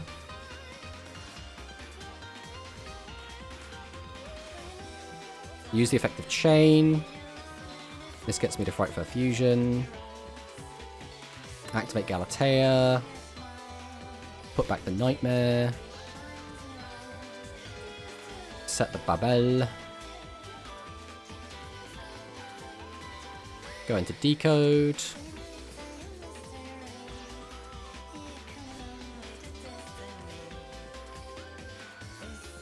Activate Symbol Skeleton.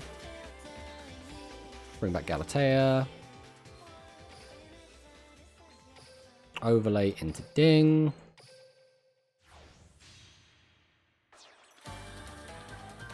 Attach Symbol Skeleton. Flip this over. Enter. Alright, that's what he's got.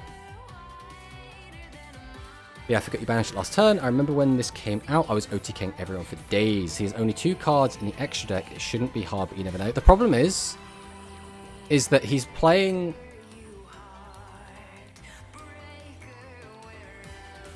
Okay. Maybe we were overthinking this. Summon dog. Dog effect. What is this? Each time a monster effect is activated, plus 1 gets this card. When this card is super, the face monsters in the field can't activate their effects. And their effects are negated.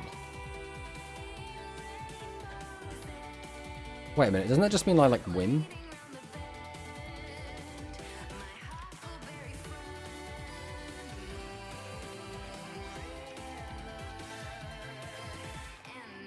Because, like, he'll negate this effect, right?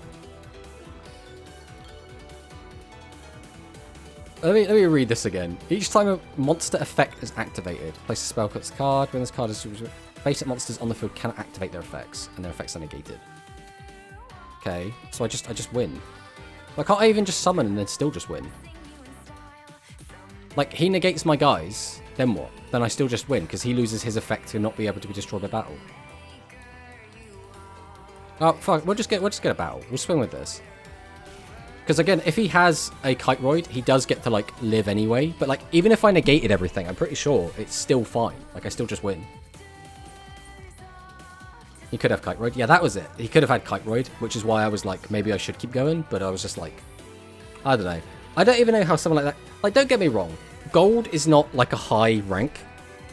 But I do feel like someone like that probably shouldn't have made it to gold. You just win because you beat him. See, Sakadetsu knows. Saka with the wisdom.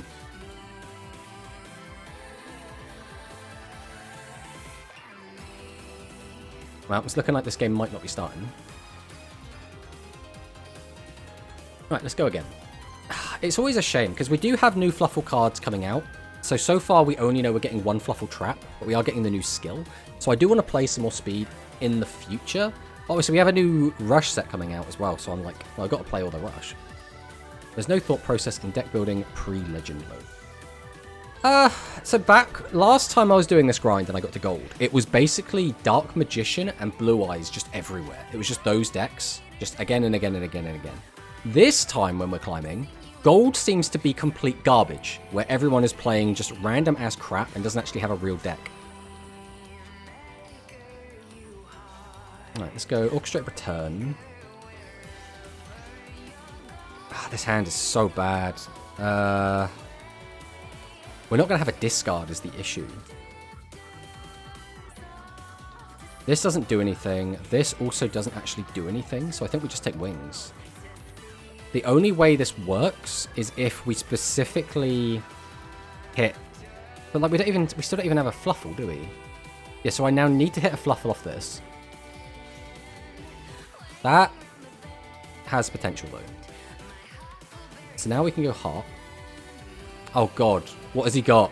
Which hand trap has he got? Oh no, he's disconnecting. Okay, that's fine. Woo! Oh, it's Skullmeister.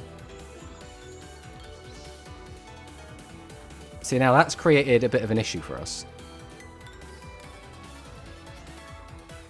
Because although we can do this, we're no longer going to have access to like the next phase.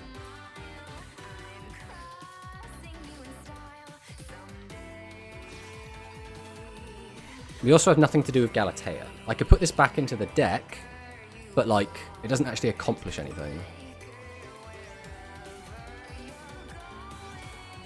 Right, that's a good draw. It doesn't really do anything. We've already normaled. We're going to put that in the graveyard in a sec anyway. These don't do anything now. So I think we do just take this.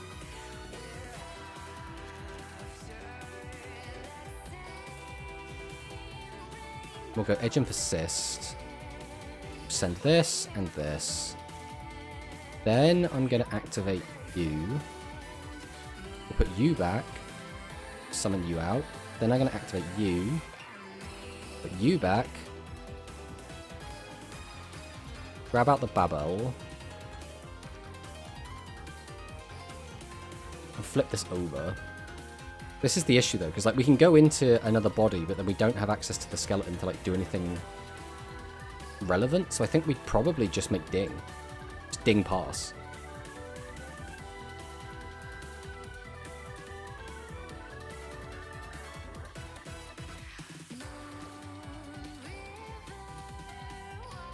Like this is super awkward, but I don't think we have a better play.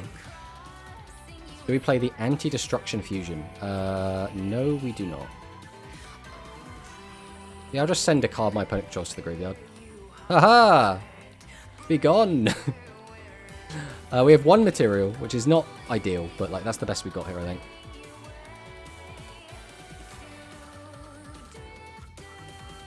No, we do not play the Anti-Destruction one.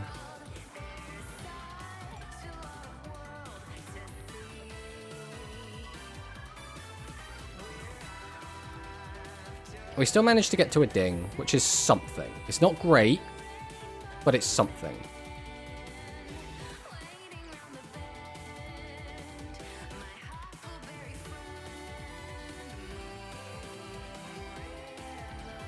Oh, that's a lot of back row.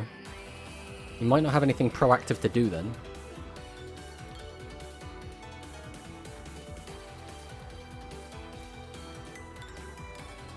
Oh heck, is that Blackwing Borer the Spear? Oh, whoa. I could stop this from getting destroyed. I'm unironically thinking about doing that. I'm gonna do it. We're gonna do it. We're gonna just protect it. Yeah, that's right. I kept the body. Alright, we'll use Harp during his turn in case we can use a second Harp. I guess we'll just summon out Nightmare. There's Bear. Bear doesn't accomplish much here. And I guess we'll go for this for now. Probably just using these two. So I want them in the graveyard anyway. We'll drop the Phoenix. Phoenix effect. We'll discard Bear because it doesn't do anything right now. Let's hit one of the back row.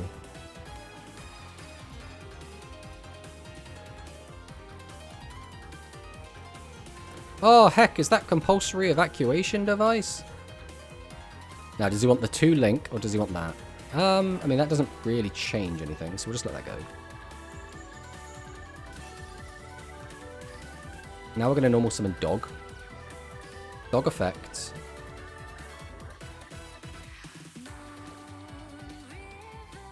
Now we're just waiting for a response.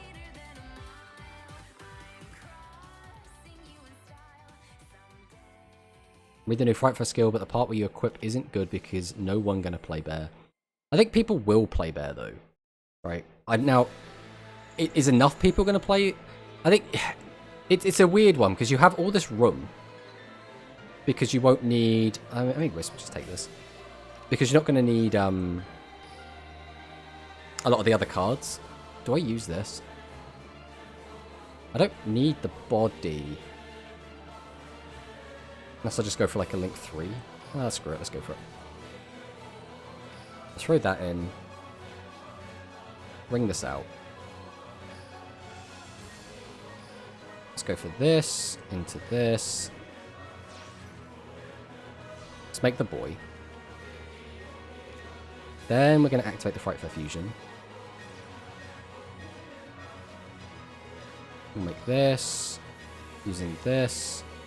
Oh, yeah, sure, we'll use that. You can stay on the field. Dog, you can just protect me.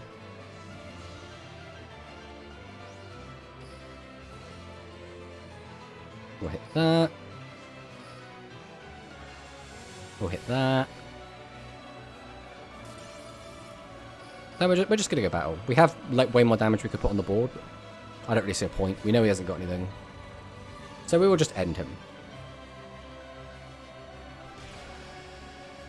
No one. I'll be playing Bear. So there we go. Serena knows. Serena knows.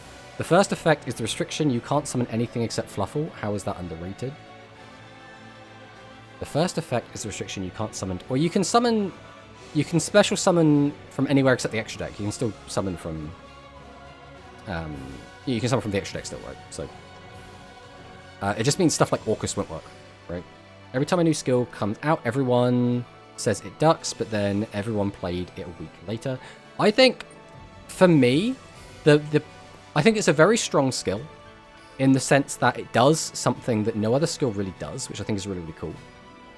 It lets you, like, just non-targeting, non-destruction, non-even reaction. It's spell speed, like, 99, right, because it's a skill, which is really, really cool to be able to do that.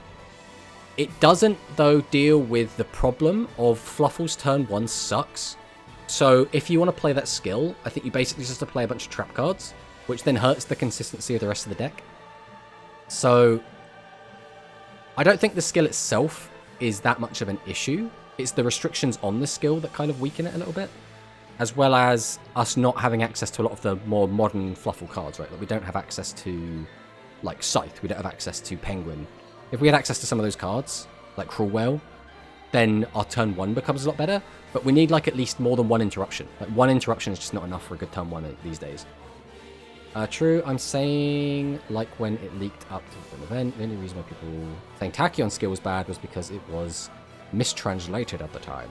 They're making a lot of skills now, which makes decks good, but lock you into that deck to stop people using... Well, it's because a big part of Duel Links is meant to be a celebration of the anime and to make decks that weren't very good in the physical game be very good in this, like, platform, as well as just celebrate some of, like, the really fun decks that people used to like in, like, the TCG.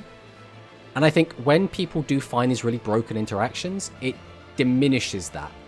And in the same way, Konami seemed fine with releasing, like, a really busted skill into a really busted deck for a bit. They're like, oh, you know, you can have that for a month, and then we'll take it away. Like, Hell Tuning Invasion is a good example of this. The Tachyon skill was a good example of this. Agents is a good example of this. They'll let you play with your really overpowered stuff for a little bit, and then they'll get rid of it. That seems to be like the Konami design philosophy at the moment. I think people just wait for a proper build. I remember Tachyon coming out, and everyone was like, man, then won every tournament a week later. I mean, exactly. Still waiting for a Gravekeeper skill. So Gravekeepers is the biggest, like, tragic story of all time, right? I played Gravekeepers when they first released in Pharaonic Guardian.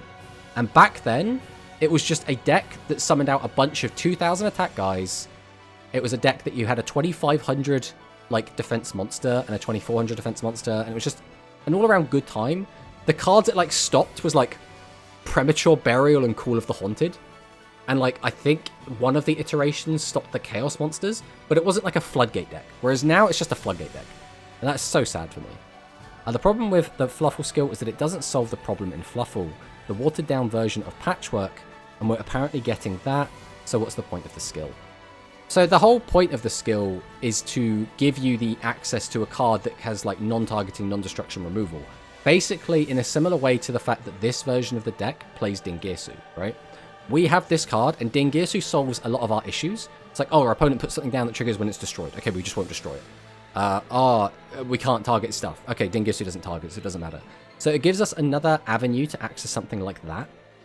And it's just generally a really strong effect to have that built into a skill. I can't think of many skills specifically that like out monsters, like entirely do all the heavy lifting on their own. You just have to like summon out Bear and you get to do it, which is kind of cool. I guess you can make the argument like maybe the Guildford skill, but like I don't think that's necessarily the skill. It's just like the skill helps with it.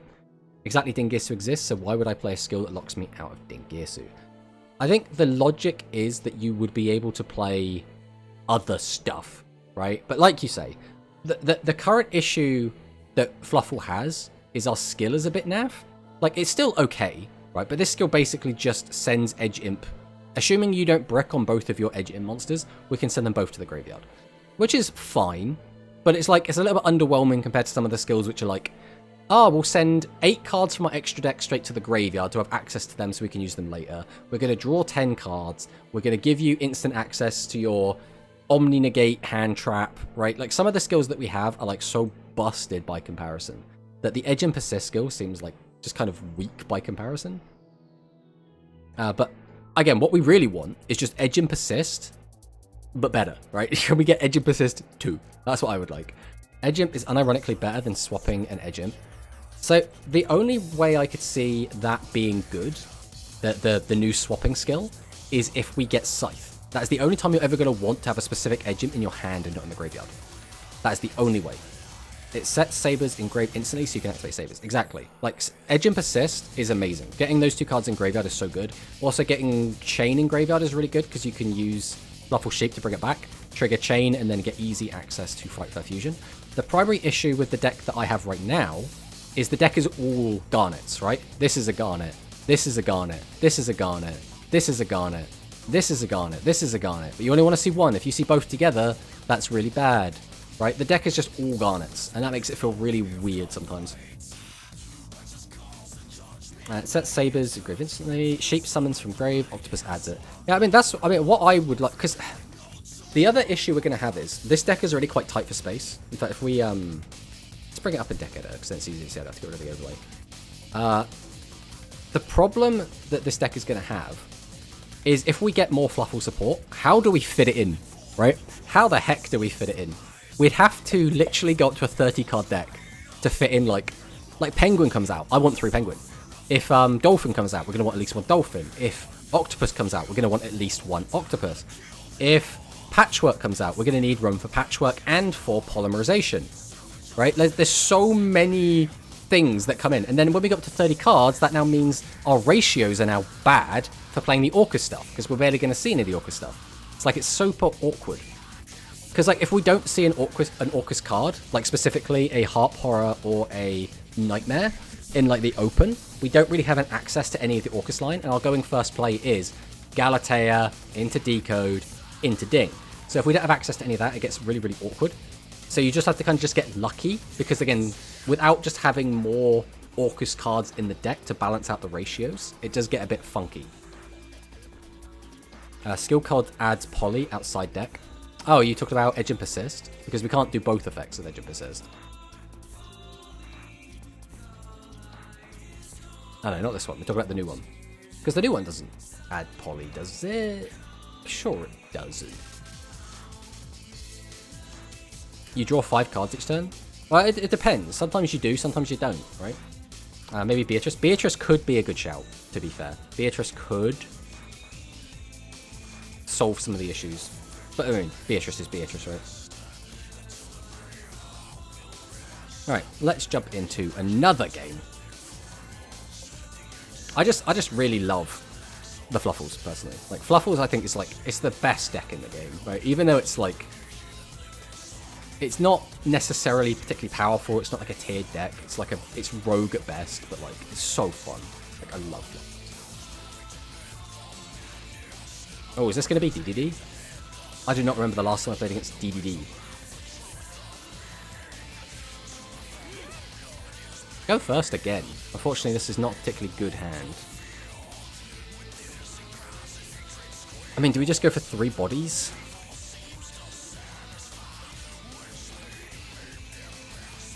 So we have 2 options. We either go for Sabers, or we go for Bear. Bear gives us the highest chance to actually end on a good board, but it is gambling. Sabers is like safer, but ends on a board of just 3 set monsters or 3 defense monsters. So I think we're going to gamble with the Bear. So this will thin the deck out a little bit. And if we do hit an Orcus card, we are off to the races. It's not an Orcus card, and we already have the card that searches, so that is actually really not very good. I think we have to summon this out, just to try and not die, and then we just pass. Yeah, unfortunately that was a really bad going first hand. I mean, it was a bad hand in general. So the other play we could have done would have been to search the Sabers, use our skill, send both to Graveyard, and then just end on this, and Sabers in defense. So maybe Divider of the Herald as well in Duel Links. I mean, do we want Diviner? You're still missing a bunch of cards, even full-powered Fluffs, field 2 to tier 2 to 3.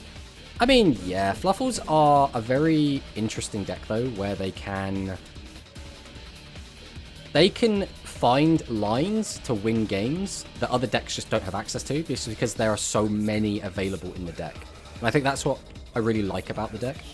Now, that still does mean there will be some games where you just brick and you can't do anything, and there will just be some board states that you just can't overcome. And Fluffles, depending on the meta, Fluffles are okay at playing through hand traps. But, like, the version we have in Duel Links, for example, is not necessarily super good at playing through hand traps. I like the draw power. I mean, yeah, the draw power is just really cool between Toy Render and Wings. That's why it's like an engine that other decks play as well. They just play, like, Bear, Fender, Wings. Yeah, with Diviner, you can send Wings and send one other cool fairy. What would the other cool fairy be? Just out of curiosity. Hey, it's the Arc.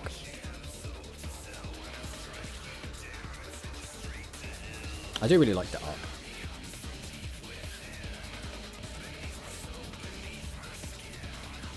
Hello, Beamer. Welcome on in. Did I miss the box review? Yes. You very much did. It'll be in the VOD, and it will be I mean, we have already got a video up on the YouTube, if you want to look at that, and there will be, the VOD will also be uploaded onto the YouTube VOD channel as well. But if you want like a more constructed version, I would recommend looking at the YouTube video. I don't know what our YouTube command is actually, it's just YT. Yeah, it is, there it is.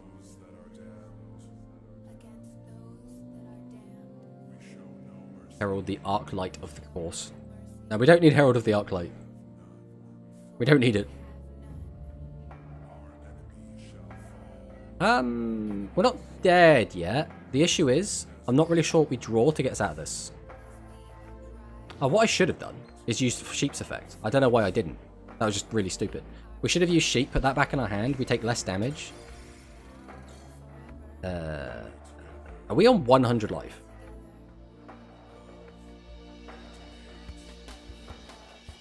We would have had a normal summon for next turn that gets us into Save. Mind you, getting Sabers no would actually work. Oh, I think we've actually thrown by not using sheep.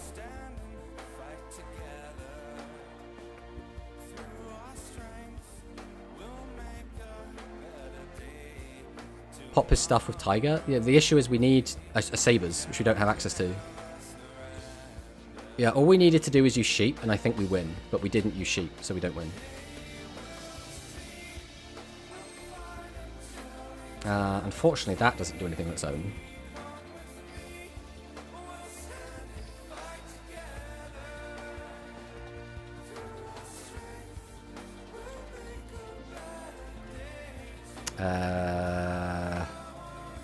That doesn't change anything though, right? It still doesn't do anything.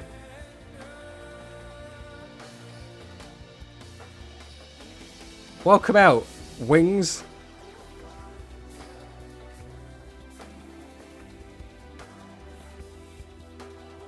What's the one that can't die from battle?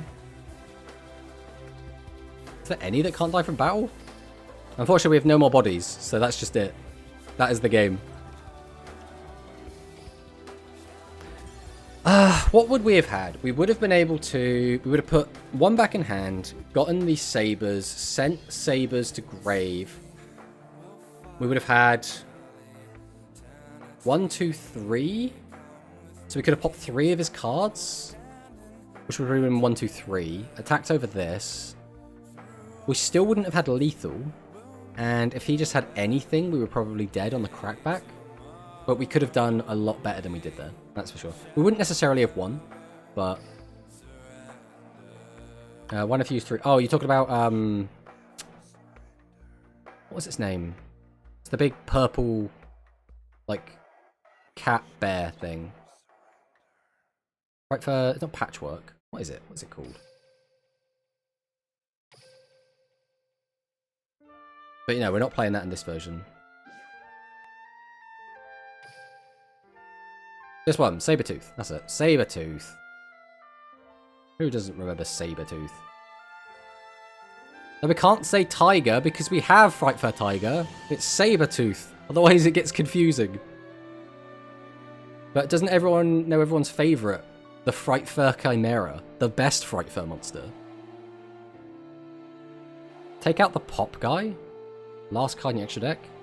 So, the reason we have Brute Enforcer, right, the reason he's in it, is because Brute Enforcer is a dark, which means we can summon it whilst we're locked under Orcust. On top of the fact it's a discard, and discarding can be invaluable because there are some situations where you have to get an Orcust into the graveyard, or you have to get Egypt Sabres into the graveyard, or you have to get Fluffle Wings into the graveyard, and Brute Enforcer is really, really good. The issue with getting another fusion in is we only have 1 copy of Frightfur Fusion, which means we would never use Sabertooth, because we physically cannot make it. We could not make Sabertooth in this deck. We would have to add an extra way to fuse. So that is completely pointless. The other cards, like Bear is crap. There's no reason to use that. Leo, we can't make. We don't have the cards for it. The only other card that we would potentially use is Daredevil. So, oh man, you missed the pickup box?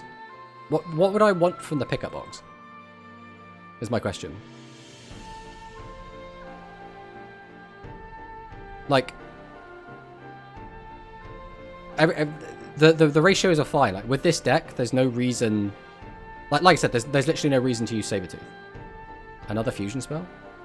Oh, yeah, we have 2 of this. That's fine. Why would I want 2? It's a Garnet to be searched off of the Fluffle Dog, or the Agent Chain.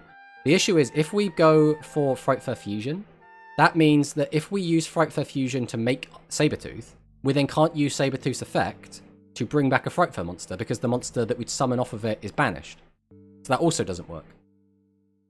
Don't diss my boy Bear. I do think Bear is one of the best looking cards. I think aesthetically this looks incredible. Like, I just absolutely adore it. But, you know, without the skill... I mean, they're literally giving him a skill because he's bad, right? Next guy to get a skill is going to be Chimera. They're going to give Chimera a skill one of these days. Just you wait. Just you wait. One of these days. But. With that, we have been streaming for about 3 hours. So, I think we're probably going to be ending it there. So, all things considered, this went quite... Oh, mute that. All things considered, I think this went quite well. We did have a pretty good time. And I guess we will be doing a raid. Let's raid someone. We haven't raided someone in a while.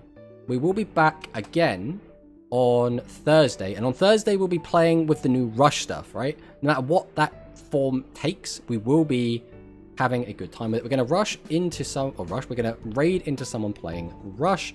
We've never seen them before. We never talked to them before, so we don't know what it's going to be. But it will be a good time. So again, we will be back again on Thursday with some Rush. So thank you all so much for watching, and I'll see you next time.